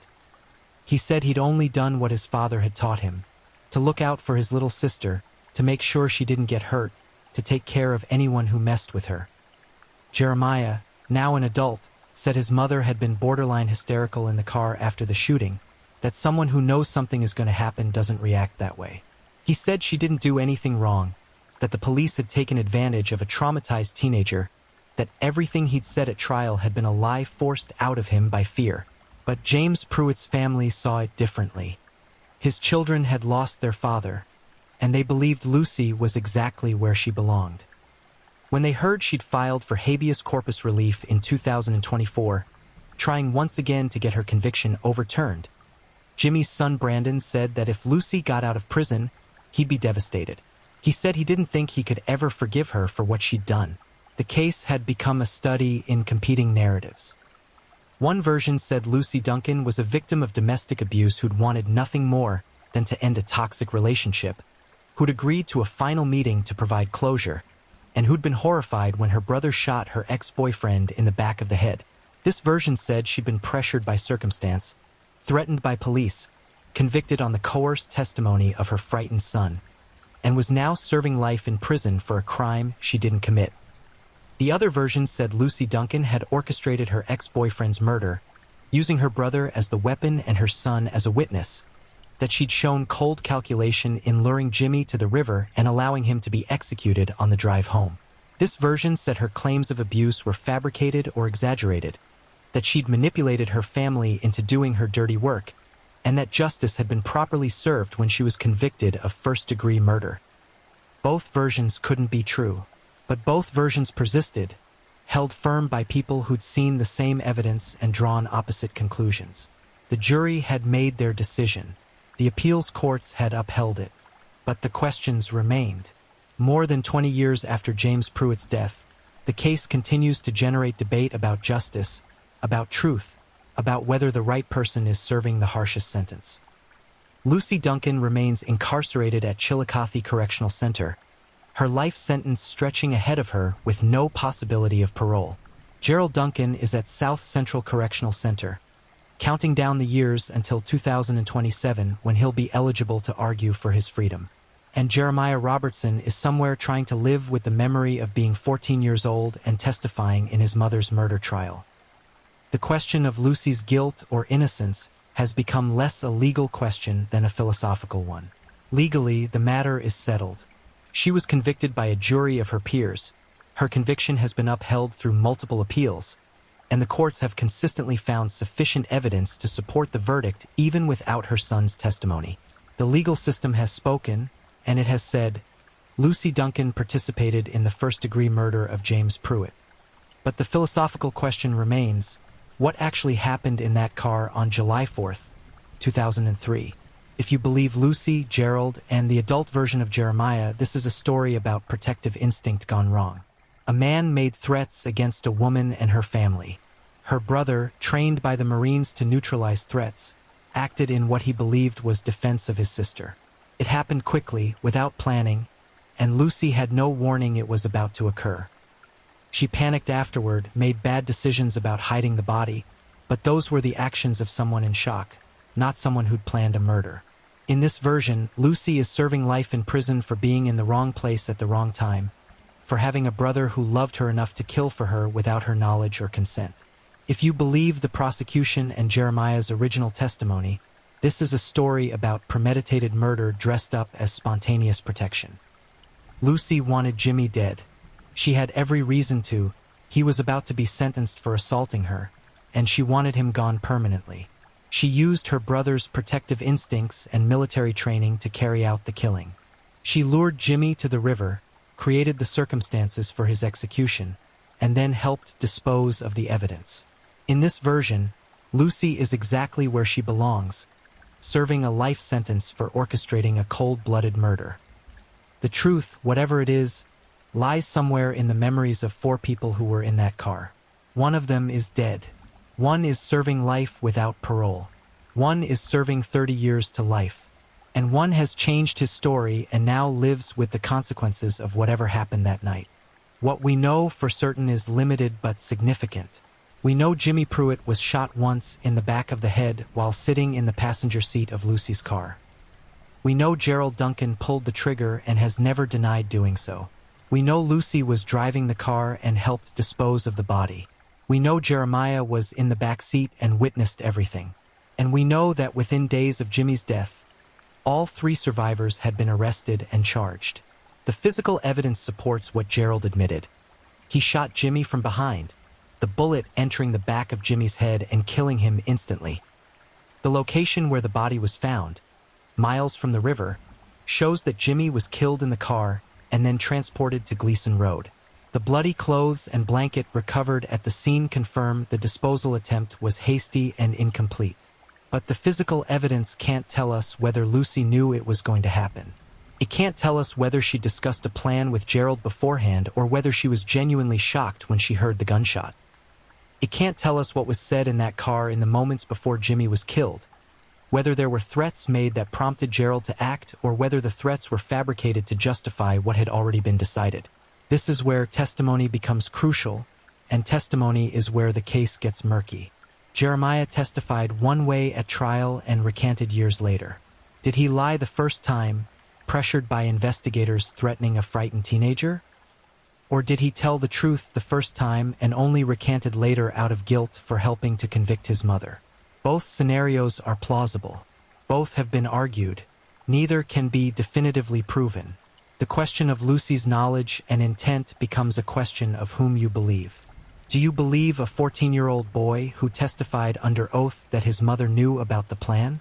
Or do you believe the same person years later when he says he was coerced into lying? Do you believe a mother who says she had no idea her brother was armed and dangerous? Or do you believe prosecutors who argue she knew exactly what she was doing? The courts have sided with the original testimony and the prosecution's theory. They've found sufficient evidence to support the conviction. But sufficient evidence is not the same as certainty, and in this case, certainty seems elusive. What remains certain is the impact. Holly Pruitt and her siblings lost their father. They lost him on a holiday that's supposed to celebrate freedom and family, and they lost him in a way that suggests his life was deemed disposable by people he'd once cared about. Holly had said her father wanted a new beginning, that he was on a positive trajectory. Whether or not you believe the abuse allegations Lucy made, whether or not you think Jimmy was a threat, the fact remains that he was killed before he had a chance to face the court, before he could serve his sentence, before he could try to turn his life around. Lucy's sons grew up without their mother. Jeremiah in particular has had to live with the knowledge that his testimony helped convict her, and with the question of whether that testimony was true. That's a burden no child should have to carry, regardless of what actually happened that night. Gerald Duncan will be in his mid-60s when he becomes eligible for parole.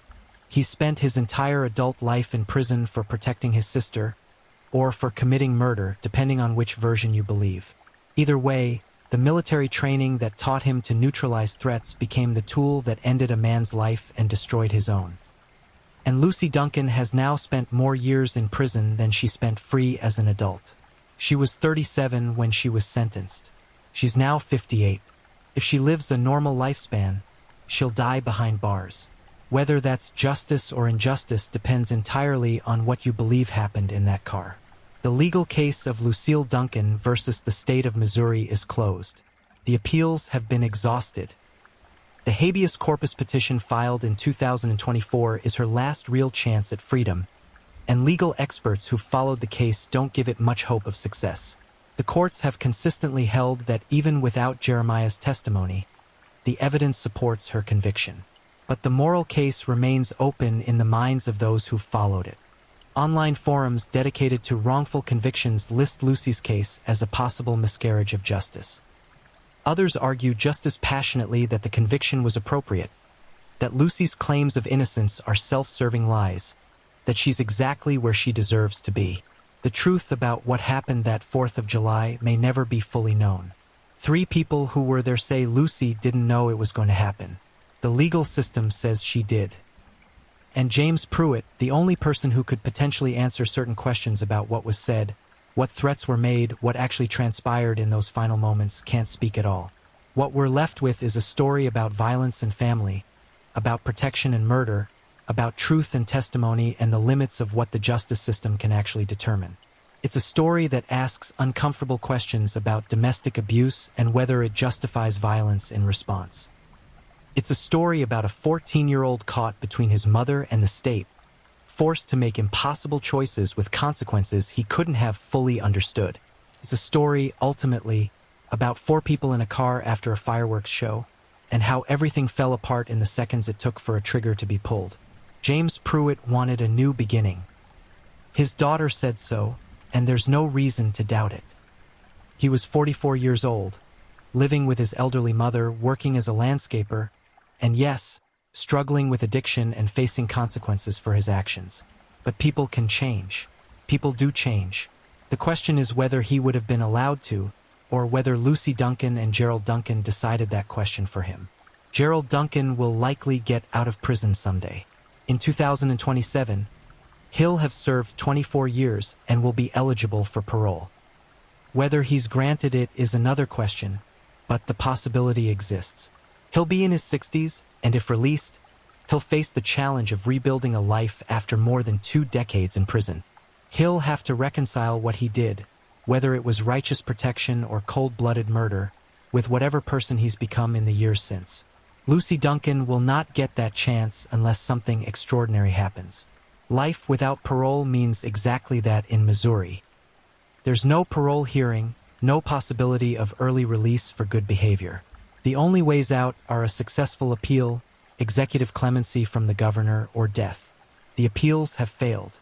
Executive clemency is extraordinarily rare. That leaves one option. She said multiple times that she hates that somebody died, but that she had nothing to do with it. She's maintained this position for over 20 years, through trial and appeals and interviews and the slow grind of decades in prison. Either she's telling the truth and has been wrongfully convicted of the most serious crime on the books, or she's committed to a lie that she'll take to her grave. Jeremiah Robertson has tried to recant, tried to free his mother, tried to undo what he did at 14 years old. But the law doesn't work that way. A recantation, even from the star witness, isn't enough to overturn a conviction if other evidence supports the verdict. And the courts have found that other evidence sufficient. So Lucy remains at Chillicothe, and Gerald remains at South Central, and Jimmy Pruitt remains buried in Columbia, and Jeremiah Robertson remains somewhere carrying memories that have shaped his entire adult life. The 4th of July comes around every year. Families still gather at the Missouri River. Fireworks still light up the sky. Columbia still celebrates the way it always has. But for the people connected to this case, that holiday will always be marked by what happened after the fireworks ended, after the celebration was over, in the dark interior of a car heading home. There's a particular kind of tragedy in cases like this one, where the truth feels just out of reach, where reasonable people can look at the same facts and come to completely opposite conclusions. The legal system demands certainty, guilty or not guilty, life or freedom. But reality is often more ambiguous than courtrooms allow for. What remains, 2 decades later, is a cautionary tale about relationships and violence, about protection and revenge, about justice and certainty. It's a story that doesn't offer easy answers or satisfying closure. It's a story that asks more questions than it resolves. And it's a story that continues, in the lived experience of everyone it touched. In Holly Pruitt, who lost her father. In Brandon Pruitt, who can't imagine forgiving Lucy. In the siblings who grew up without their mother. In Gerald Duncan, counting days until a parole hearing that might never result in freedom. In Jeremiah Robertson, living with the weight of his testimony and his recantation. And in Lucy Duncan, maintaining her innocence from a cell she'll likely never leave. The case is closed. The questions remain open. And somewhere in Boone County, on a dead-end road surrounded by woods, there's a spot where James Pruitt was found on the morning of July 5, 2003. The physical evidence is long gone, processed and cataloged and stored, but the space remains, marked by nothing in particular, Just another patch of Missouri woods where something terrible happened one summer night. That's the thing about these cases. They echo forward through time, touching people who weren't even born when the crime occurred, creating ripples that spread far beyond the original act of violence. James Pruitt's grandchildren will grow up knowing their grandfather was murdered. Lucy's grandchildren, if she has any, will grow up knowing their grandmother is in prison. Gerald's potential children will never exist, their absence another consequence of that 4th of July night. And every year, when fireworks light up the Missouri summer sky, someone somewhere will remember what happened after the show ended, after the crowds went home. In the dark space between celebration and catastrophe, where 4 lives intersected and only 3 survived. The truth about Lucy Duncan's guilt or innocence may never be definitively known outside that car. But the consequences are known, are being lived out day by day in prison cells and in the memories of people who lost someone they loved. Those consequences are real regardless of what the truth turns out to be, and they'll continue long after everyone directly involved has passed, carried forward in family stories and court records and the strange immortality that comes from being part of a case that people still debate decades later. That's what remains of the case of James Pruitt.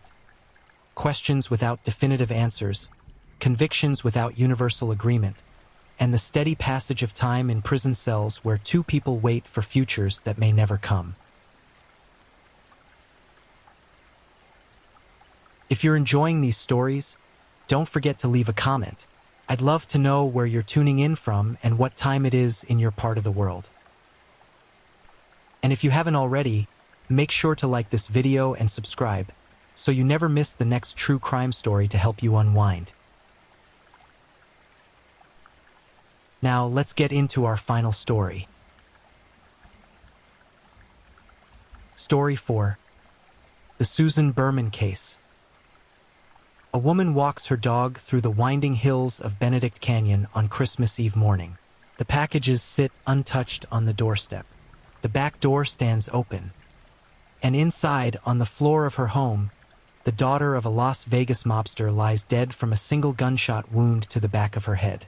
It would take 15 years to connect her death to a friendship that began in college, to a missing wife who vanished in 1982, and to a confession caught on a bathroom microphone that would stun the world. This is the story of Susan Berman. Close your eyes and settle in.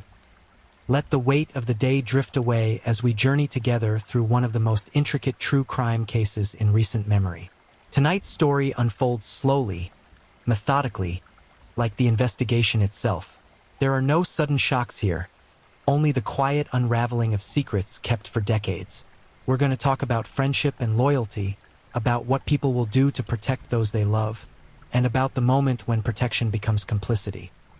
We'll explore the life of a writer who grew up in the shadow of organized crime, who found her voice telling stories about her father's world, and who may have known too much about someone else's secrets. This isn't a story of monsters or madness. It's something more unsettling than that. It's about ordinary people making choices, small decisions that accumulate over time until they become something irreversible. It's about the quiet desperation of wealth that doesn't bring happiness, about marriages that crumble behind closed doors, and about the lengths someone might go to preserve a carefully constructed life. So let yourself drift as we begin in the bright lights of Las Vegas, in the glamorous and dangerous world where Susan Berman spent her childhood, long before anyone could have imagined how her story would end. Susan Jane Berman was born on May 18, 1945, in Minneapolis, Minnesota. But it wasn't Minneapolis that would shape her. It was Las Vegas, that glittering desert oasis built on dreams and gambling and the quiet influence of men who operated outside the law. Her father was David Berman, known in certain circles as Davy. To understand Susan, you first have to understand him. David Berman wasn't just another face in the crowd of post-war Las Vegas. He was a major figure in Jewish American organized crime, a man who moved in the same circles as Bugsy Siegel and Meyer Lansky. When Siegel was murdered in 1947 at his girlfriend's Beverly Hills home, David Berman was one of the men who took over the Flamingo Hotel. Susan grew up in this world, though as a child she didn't fully understand it. She saw the glamour, the showgirls, the celebrities who came to perform at her father's hotel. She saw the wealth and the power. What she didn't see, or perhaps chose not to see, was the violence that underpinned it all, the threats that made that power possible, the human cost of that wealth. Her mother, Betty Ewald, had been a traveling dancer who performed under the stage name Gladys Evans. She brought a different kind of elegance to Susan's childhood, a performance quality that Susan would later channel into her own work as a writer.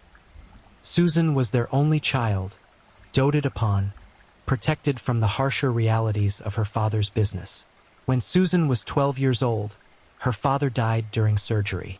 She always maintained there was something mysterious about his death, some suggestion that it wasn't the simple heart failure that the doctors claimed. But the truth, as far as anyone could determine, was more mundane. David Behrman's heart simply gave out. The stress of his lifestyle, the years of living on the edge, caught up with him. For Susan, though, that loss was transformative. The glamorous world she'd known began to change. The money, the access, the sense of being special, all of it started to fade. She was left with questions about who her father really was, about the life he'd led, about the stories that people whispered but never said aloud in her presence. She carried those questions with her through adolescence and into young adulthood.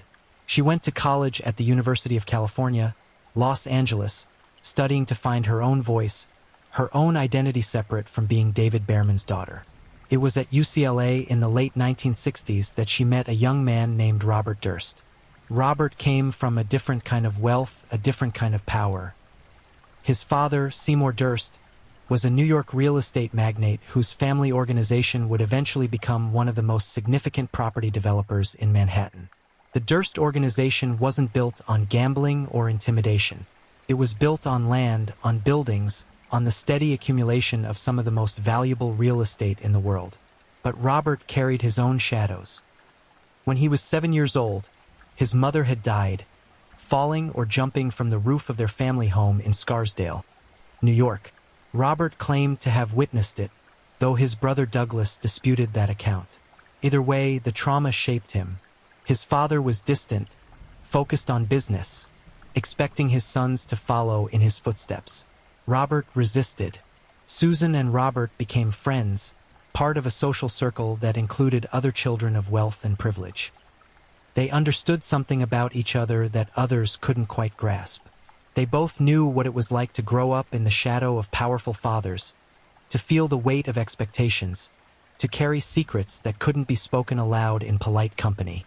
After college, Susan pursued her passion for writing. She wrote a book called Easy Street about her father and the Las Vegas organized crime world. It was part memoir, part historical document, a daughter trying to understand her father by examining the context of his life. The book allowed her to process her childhood, to make sense of the contradictions between the loving father she remembered and the criminal figure she'd learned he was. She married a man named Christopher Margulies in June of 1984. The wedding was at the Hotel Bel Air, elegant and beautiful. Robert Durst walked her down the aisle. It was a gesture of their friendship, of the bond they'd maintained since college. But the marriage was troubled from the start. Margulies struggled with addiction, and in 1986, he died of a heroin overdose. Susan was devastated. She threw herself into her work, writing articles and books, maintaining her network of friends and connections. She lived in West Hollywood, just off the Sunset Strip on Alta Loma Road. Money was often tight. The glamorous life of her childhood was long gone.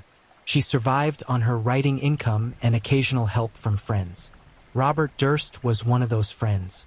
Over the years, he sent her money when she needed it, sometimes small amounts, sometimes larger sums. Their friendship endured through decades, through marriages and divorces, through career changes and geographic separations. Robert married a woman named Kathleen McCormick in April of 1973. Kathleen, known as Kathy, was a dental hygienist who'd met Robert in late 1971. After just 2 dates, she'd moved in with him at his home in Vermont where they ran a health food store together. They seemed like an unlikely couple, but there was an intensity to their connection that drew them together. But by the early 1980s, that marriage was falling apart. Kathy was in medical school at the Albert Einstein College of Medicine, just months away from graduating and becoming a pediatrician. She was building an independent life, pursuing her own dreams rather than simply orbiting around Robert's world. Robert, witnesses would later say, seemed to struggle with her independence. The marriage became volatile. On January 31st, 1982, Kathleen McCormick Durst disappeared. The last confirmed sighting of her was at a party at a friend's house in Connecticut. She arrived unexpectedly, stayed briefly, and then left. Robert's story was that he'd driven her from their cottage in South Salem, New York, to a train station so she could return to their Manhattan apartment. He said he'd spoken to her later that night on a payphone and confirmed she'd arrived safely. But Kathy never went to her classes. She was never seen again. 5 days after she disappeared, Robert reported her missing to the New York City Police Department. The investigation quickly focused on Manhattan, following Robert's account of where Kathy had gone. But there were inconsistencies in his story, details that didn't quite add up, witnesses whose accounts contradicted what he'd said. Susan Berman was pulled into that investigation. Kathy's family and friends believed that Susan had helped Robert after Kathy's disappearance, that she'd played some role in covering for him. A phone call had been made to Kathy's medical school, a woman claiming to be Kathy saying she wouldn't be attending classes. Some suspected that woman had been Susan, disguising her voice, providing an alibi that would buy Robert time. Susan gave a deposition in the case in 1982, though the details of what she said were kept confidential. Years later, Robert would fax investigators a copy of that deposition after Susan's death, a strange gesture that raised more questions than it answered. What had Susan known? What had she told the police back then? And what had she kept to herself? The investigation into Kathy's disappearance eventually went cold. There was no body, no physical evidence that could definitively prove what had happened to her. Robert was never charged. Life moved on, at least on the surface. But the questions lingered, whispers that never quite went away. Through the 1980s and 90s, Susan Berman continued her life in Los Angeles. She maintained her friendships, including her close bond with Robert Durst.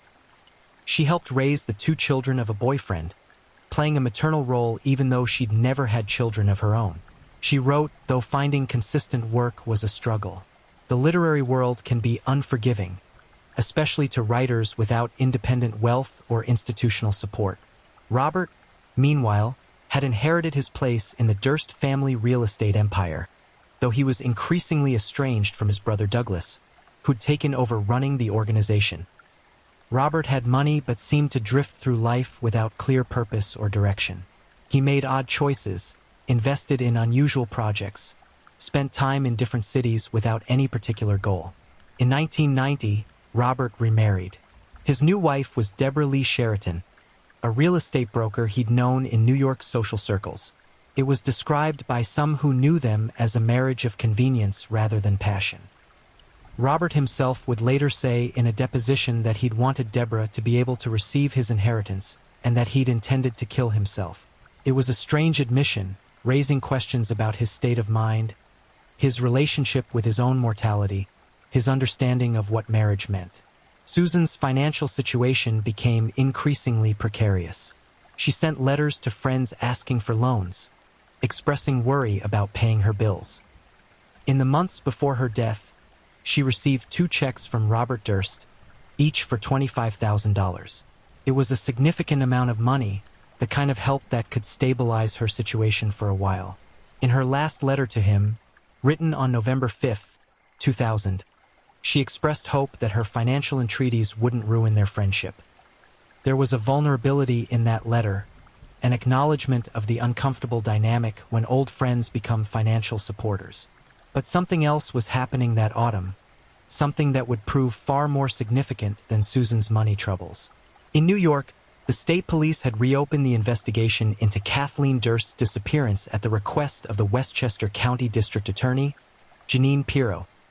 18 years had passed since Kathy vanished, but her family had never stopped pressing for answers. New techniques, new approaches to old evidence, and a renewed commitment to solving the case brought fresh attention to what had happened that night in January of 1982. Investigators began reaching out to people who'd known Kathy and Robert, people who might have information about the case. Kathy's friends urged the police to contact Susan Berman, suggesting that she might know something important. The reopening of the investigation was publicized in New York newspapers. Robert Durst would have known that authorities were looking into his first wife's disappearance again. Susan would have known too. She would have understood that investigators might want to speak with her again, nearly 2 decades after her first deposition. She would have had time to think about what she would say, what she would reveal, what she would continue to keep to herself. Did she feel loyalty to her old friend? Or did she feel the weight of moral obligation? Did she believe Robert was innocent? Or had she spent 18 years carrying the burden of knowing what had really happened? We can't know what was going through Susan's mind in those final weeks. What we do know is that on December 23, 2000, someone entered her home in Benedict Canyon. The house was modest, a rental in one of Los Angeles's more exclusive neighborhoods. Susan had moved there from West Hollywood, perhaps hoping for a fresh start, a quieter environment. She knew whoever came to her door. There was no sign of forced entry, no indication of struggle before she was shot. That fact alone tells us something important. Susan let this person into her home willingly. She trusted them enough to turn her back on them. The single gunshot to the back of her head was execution style, the kind of killing that speaks of cold calculation rather than rage. It's a method that minimizes the killer's emotional engagement with the act. There's no looking the victim in the eyes, no confrontation, just a sudden, final moment. Susan's body wasn't discovered until Christmas Eve, when neighbors noticed her dog wandering the street. They found her packages still sitting on the doorstep, uncollected. The back door was open. When police entered, they found Susan on the floor. Based on the condition of her body and the evidence at the scene, investigators estimated she'd been dead at least a day, possibly longer. She'd likely died on the 23rd, the day before Christmas Eve. The Los Angeles Police Department began their investigation. At first, there was speculation about various possibilities. Susan's father had been in organized crime. Could this be connected to that world, some decades-old grudge or unpaid debt? Susan was a writer who'd had conflicts with her agent. Could that relationship have turned violent? But as investigators dug deeper, one connection kept emerging: Robert Durst. The LAPD discovered that Robert had sent Susan those 2 checks totaling $50,000 in the months before her death. They learned about his first wife's disappearance and the renewed investigation in New York. They saw the timing. Susan killed just weeks after the Kathy Durst case was reopened and publicized. Robert confirmed to the LAPD that he'd sent Susan the $25,000 payment. He even faxed them a copy of Susan's 1982 deposition about Kathy's disappearance, an oddly cooperative gesture that nonetheless raised suspicion. But he declined to be interviewed further about Susan's murder. On December 25, 2000, the day after Susan's body was discovered, an anonymous note arrived at a West Los Angeles police station. It was typed on a single sheet of paper with Beverly Hills misspelled as Beverly Hills. The note gave Susan's address and included a single word: cadaver. Whoever sent that note knew Susan was dead before her body had been publicly discovered. They wanted police to find her, but they wanted to do it anonymously. The misspelling of Beverly Hills, unusual but not unheard of, would prove significant years later in ways no one could have anticipated at the time. The investigation proceeded, but there were no immediate arrests. The evidence pointed in directions, raised questions, created suspicions, but didn't quite coalesce into the kind of proof needed for charges. Susan Berman was buried at the home of Peace Memorial Park in East Los Angeles. Her friends mourned her, remembered her wit and intelligence, her loyalty and kindness. But they also wondered about her secrets, about what she'd known and never said.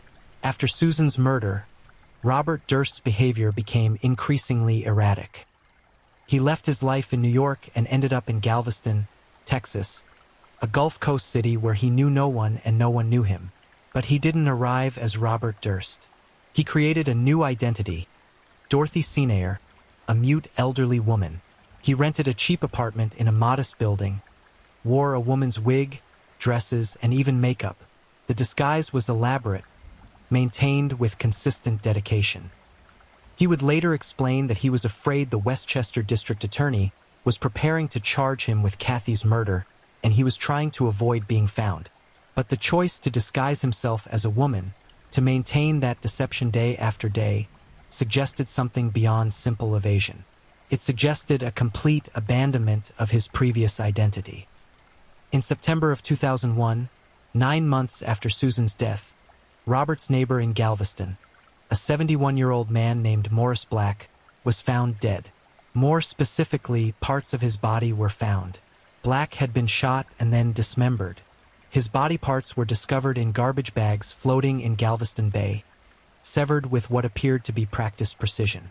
Robert Durst was arrested and charged with murder. In a shocking development, he admitted to killing Black and dismembering his body. But he claimed it had been self-defense, that Black had discovered his true identity and they'd fought over a gun. In a drunken panic, Robert said, he'd used saws and knives to cut up the body, a process that took hours, a methodical act that seemed to contradict the story of panicked confusion. The trial in Texas captured national attention. Here was a multimillionaire real estate heir, dressed in donated suits from Goodwill, claiming he'd killed a man in self-defense and then dismembered him in a reasonable response to that situation. The defense was unprecedented, audacious in its willingness to admit to grotesque acts while claiming legal justification. In November of 2003, a Texas jury acquitted Robert Durst of murder. They convicted him only of evidence tampering and bail jumping. The verdict stunned many observers. The dismemberment, the disposal of body parts, the elaborate cover-up, all of it apparently could coexist with a claim of self-defense that the jury found credible enough to prevent a murder conviction. After his acquittal and eventual release from prison for the lesser charges, Robert seemed to fade from public view. He wasn't forgotten, but he became less visible, living quietly on his substantial wealth. Investigators in Los Angeles continued to work on Susan Behrman's case, but without new evidence, the investigation stalled. Years passed, a decade, then another 5 years. In 2010, a film called All Good Things was released. Directed by Andrew Uretsky, it was a fictionalized account of Robert Durst's life, focusing on his marriage to Kathy and her disappearance. Ryan Gosling played David Marks, the character based on Robert, and Kirsten Dunst played Katie, the character based on Kathy. The film was dark and unsettling, suggesting strongly that the Robert Durst character had killed his wife. Surprisingly, Robert contacted Uretsky after seeing the film. He wanted to give his side of the story, to correct what he saw as inaccuracies or unfair characterizations. This led to a series of interviews between Uretsky and Robert that would eventually become the HBO documentary series, The Jinx, The Life and Deaths of Robert Durst. Robert gave Uretsky unprecedented access. He sat for hours of interviews talking about his childhood, his mother's death, his marriage to Kathy, his friendship with Susan, the Morris Black case. He was articulate, sometimes charming, often evasive. He'd answer questions with tangents, change subjects when topics became uncomfortable, but he kept talking, kept engaging with the filmmaker. During the production of the documentary, Susan Behrman's stepson gave the filmmakers a letter dated March 3, 1999, from Robert to Susan. The envelope's address was handwritten, and Beverly Hills was misspelled as Beverly Hills. Exactly the same unusual misspelling that appeared on the cadaver note sent to police after Susan's murder. The filmmakers also uncovered other evidence, details that the police investigation had missed or hadn't fully pursued. When they showed this evidence to prosecutors in Los Angeles County, specifically Deputy District Attorney John Lewin, who'd been looking into Susan's case, the response was immediate interest. This was the kind of breakthrough that could reignite an investigation. The documentary team found themselves in an unusual ethical position. They were making a film, but they were also gathering evidence in an active murder investigation. They had recorded conversations with a man they increasingly believed was guilty of multiple murders. When should they turn over this evidence to law enforcement? How should they balance their role as journalists with their obligations as citizens who might have information about serious crimes? They worked with their legal consultants and eventually shared the evidence with Los Angeles County prosecutors. The cadaver note handwriting, the matching misspelling, the pattern of behavior, all of it helped build a case that had been dormant for 15 years. The final episode of The Jinx was scheduled to air on March 15, 2015. In that episode, viewers would see Andrew Uretsky confronting Robert with the evidence, showing him the two envelopes side by side, the identical misspelling clear on both. Robert's response was nervous, evasive. After the interview concluded, he went to the bathroom. The microphone he was wearing remained on, though he didn't seem to realize it. The audio it captured would become one of the most infamous moments in true crime documentary history. In the bathroom, Robert could be heard talking to himself.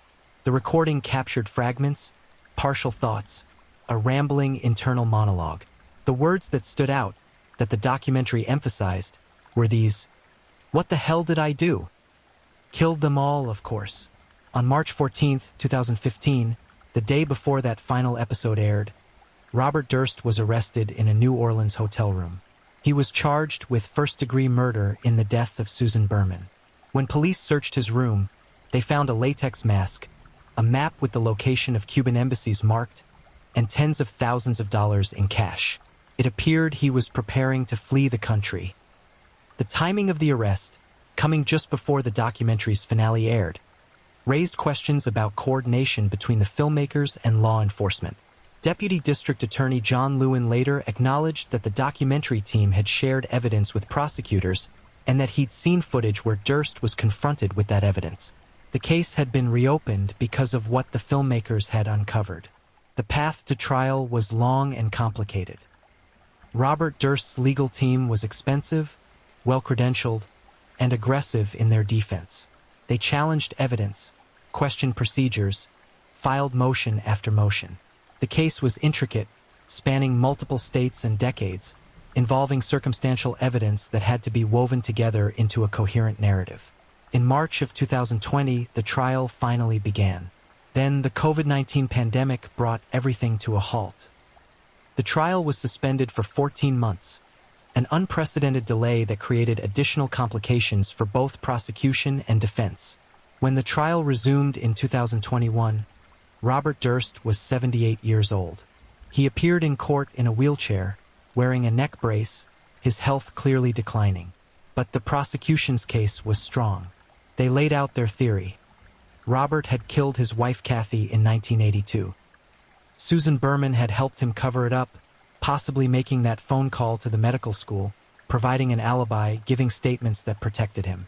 When the investigation was reopened in 2000, when it became clear that Susan might be questioned again, Robert decided he couldn't risk what she might say.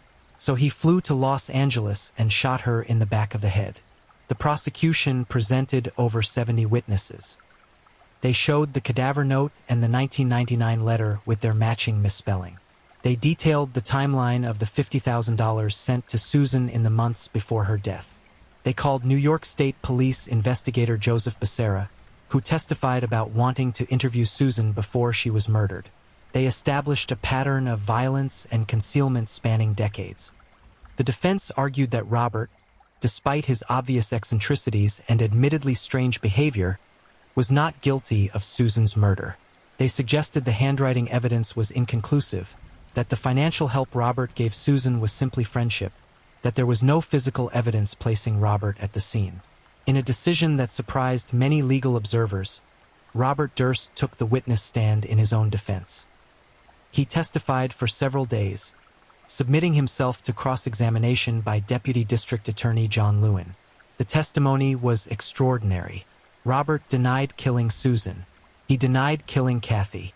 He explained his strange decisions, his disguises, his flight, as the actions of a scared man trying to avoid being framed for crimes he didn't commit. But under Lewin's relentless cross-examination, cracks appeared. Robert admitted to lying under oath in previous proceedings. He contradicted his own earlier statements. He seemed confused at times, evasive at others. The image he'd carefully maintained, of an eccentric but fundamentally innocent man, began to crumble. On September 17, 2021, After roughly 7 hours of deliberation spread over 3 days, the jury returned their verdict, guilty of first-degree murder. They also found true the special circumstances that Robert had been lying in wait and that he'd killed Susan to prevent her from testifying as a witness. These findings made him eligible for life without parole. The courtroom was quiet as the verdict was read. Robert Durst was not present. He'd been isolated after exposure to someone with coronavirus. The McCormick family, Kathy's relatives who'd waited nearly 40 years for some measure of justice, released a statement. They said the evidence was overwhelming and that while Robert had been convicted of killing Susan, Kathy was still waiting for justice. At his sentencing on October 14, 2021, Susan's family spoke. Her cousin, Denny Marcus, described Susan as an absolutely extraordinary, unforgettable, brilliant person whose life was savagely taken from her. Susan's stepson, Sarab Kaufman, spoke about the devastating impact of her murder, how it had derailed his life, forcing him to deal with memorials and bills and grief when he should have been building a career and a family. Kaufman made a direct appeal to Robert, asking him to reveal where Kathy's body was so her family could have closure, could give her a proper burial. It was a plea for a final act of humanity, a suggestion that even now, even after conviction, Robert could do something to make amends. Judge Mark Wyndham sentenced Robert to life in prison without the possibility of parole. In his remarks, the judge acknowledged Susan as an extraordinary human being and called her death at Robert's hands an awful, disturbing crime. But the story didn't end there. On October 22, 2021, just over a month after his conviction for Susan's murder, Robert Durst was charged in Westchester County, New York, with the second-degree murder of his wife, Kathleen McCormick Durst. The indictment came after months of grand jury proceedings and nearly 40 years after Kathy's disappearance. The evidence cited in the complaint included files from multiple law enforcement agencies, witness interviews, observations of Robert's recorded interviews, and court testimony from the Los Angeles trial. Prosecutors believed they had enough to prove beyond reasonable doubt that Robert had killed Kathy at or near their South Salem cottage on January 31, 1982. The timing felt significant.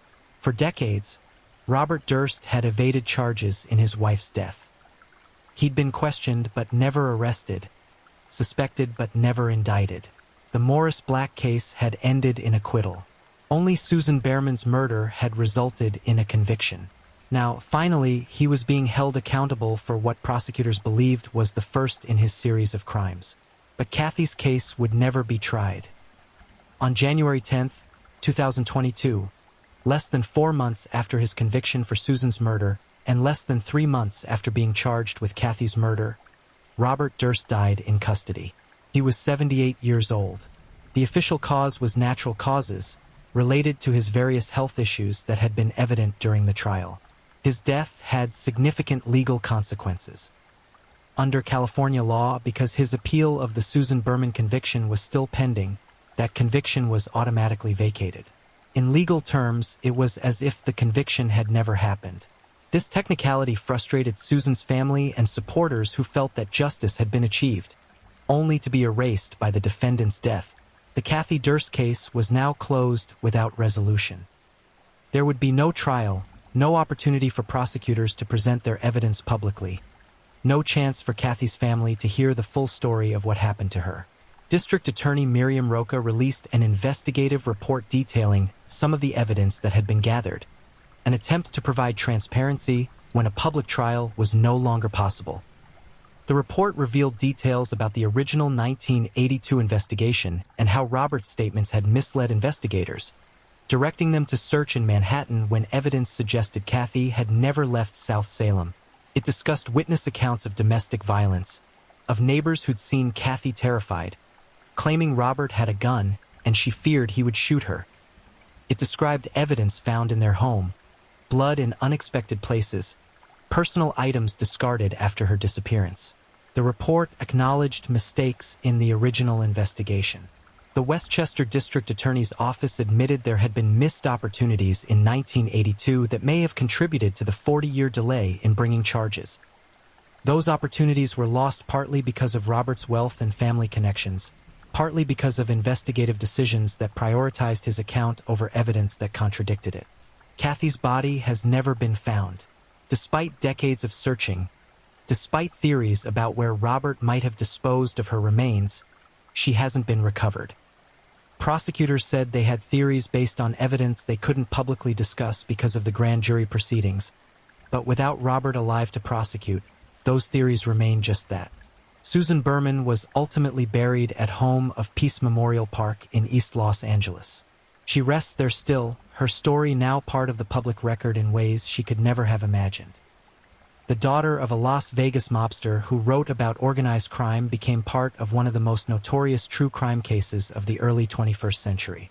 Her murder opened a window into decades of suspected crimes, of a wealthy man who seemed to believe the rules didn't apply to him, who made one choice after another that suggested he valued his own freedom above human life. But it also revealed the complexity of friendship and loyalty, the difficulty of knowing when protecting someone crosses into enabling them, the weight of secrets kept too long. The people who knew Susan remember her as smart and funny, as someone who struggled financially but remained generous with friends, who faced personal tragedies but kept working, kept writing, kept building relationships. They remember her loyalty, sometimes questioned whether that loyalty was misplaced, wondered what she knew and when she knew it. Did Susan believe Robert was innocent when she helped him after Kathy's disappearance? Did she convince herself that her friend couldn't have done something so terrible? Or did she know the truth from the beginning and choose friendship over honesty, loyalty over justice? We'll never know for certain. Whatever Susan knew died with her on that December night in 2000. The case raises uncomfortable questions about wealth and justice, about how someone with sufficient resources can evade consequences for years, even decades. Robert Durst had the money to hire the best attorneys, to move from place to place, to create new identities, to post large bail amounts. He had family connections that initially gave his statements extra credibility. He had the ability to make problems go away with checks and settlements and legal maneuvers. But ultimately, technology and persistence caught up with him. The documentary that he cooperated with, believing perhaps that he could control his own narrative, instead provided evidence that prosecutors used against him. The microphone he forgot about captured words that suggested guilt. The handwriting comparison that seemed insignificant in 2000 became damning in 2015 when someone thought to look more carefully. Robert Durst's death means we'll never hear him fully answer for what prosecutors believe he did. There will be no definitive legal conclusion to Kathy's case. The Morris Black verdict stands as an acquittal, however controversial. And the Susan Berman conviction, though morally significant, was technically vacated. What remains is a narrative, supported by evidence and testimony, of a man who prosecutors believe killed 3 people across 3 decades, who made choices that destroyed families and derailed lives, who used his wealth and privilege to evade justice until he finally couldn't anymore. Susan's stepson, Sarab Kaufman, in his victim impact statement, called Robert a sociopath and narcissist in the extreme. He described the murder's aftermath as a daily soul-consuming and crushing experience. But he also expressed hope, perhaps naive, that Robert might find some small redemption by revealing where Kathy's body was, by giving that one piece of information that could bring her family closure. That hope went unfulfilled. Robert died without providing answers to the questions that have haunted the McCormick family for over 40 years. They still don't know exactly how Kathy died, though they believe they know who killed her. They don't know where her body is, though they have theories about what happened. They can't give her the burial they believe she deserves. The case stands as a testament to the persistence of investigators like Joseph Becerra, who worked on Kathy's case for 22 years, and prosecutors like John Lewin, who spent years building the case against Robert for Susan's murder. It's a reminder that some cases, no matter how cold they seem, can be solved with new approaches and continued dedication. It's also a cautionary tale about the cost of loyalty, about what happens when we protect people we care about from the consequences of their actions. Susan Berman may have paid the ultimate price for knowing too much and being too loyal, for being the person Robert turned to when he needed help and the person he silenced when that help became a liability. The golden thread running through this story is the question of what we owe to truth versus what we owe to friendship. It's a question without easy answers, one that most of us thankfully never have to face in such extreme circumstances. But it's worth considering as we close this story and let ourselves drift into sleep. Susan Berman lived 55 years. She wrote books and articles, had friendships and relationships, experienced joy and grief and everything in between. She should be remembered for more than how she died, for more than being a footnote to someone else's crimes. She was a writer, a storyteller, a woman who tried to make sense of her complicated family history by putting it into words. Her death on that December night in 2000 set in motion events that would eventually lead to justice, however imperfect and incomplete. The investigation into her murder revealed patterns of violence and deception spanning decades. The evidence uncovered during that investigation brought some measure of accountability, even if it came too late for the victims and their families. As we end tonight's story, let yourself relax completely. Let go of the tension in your shoulders, the thoughts racing through your mind. Susan Berman's story is over now, told as completely as it can be told. The questions that remain will stay unanswered. The grief of those who loved her will continue, but perhaps with some small measure of closure, knowing that her death wasn't forgotten, that justice was pursued even when it seemed impossible. Sleep well, knowing that even the most complicated cases, even the most carefully hidden secrets, can eventually come to light through patience, persistence, and occasionally, a microphone that someone forgot was still recording. Thank you for listening to tonight's story. Remember that these were real people, real lives affected by these events. Susan Berman, Kathleen McCormick Durst, even Morris Black, they all deserve to be remembered as more than just victims in a true crime narrative. They had families who loved them, friends who missed them, and dreams that were cut short. If you enjoyed this deep dive into the case, consider subscribing for more true crime stories told in this same calm, thorough style. Until next time, rest easy and let the story fade as you drift into sleep. Good night.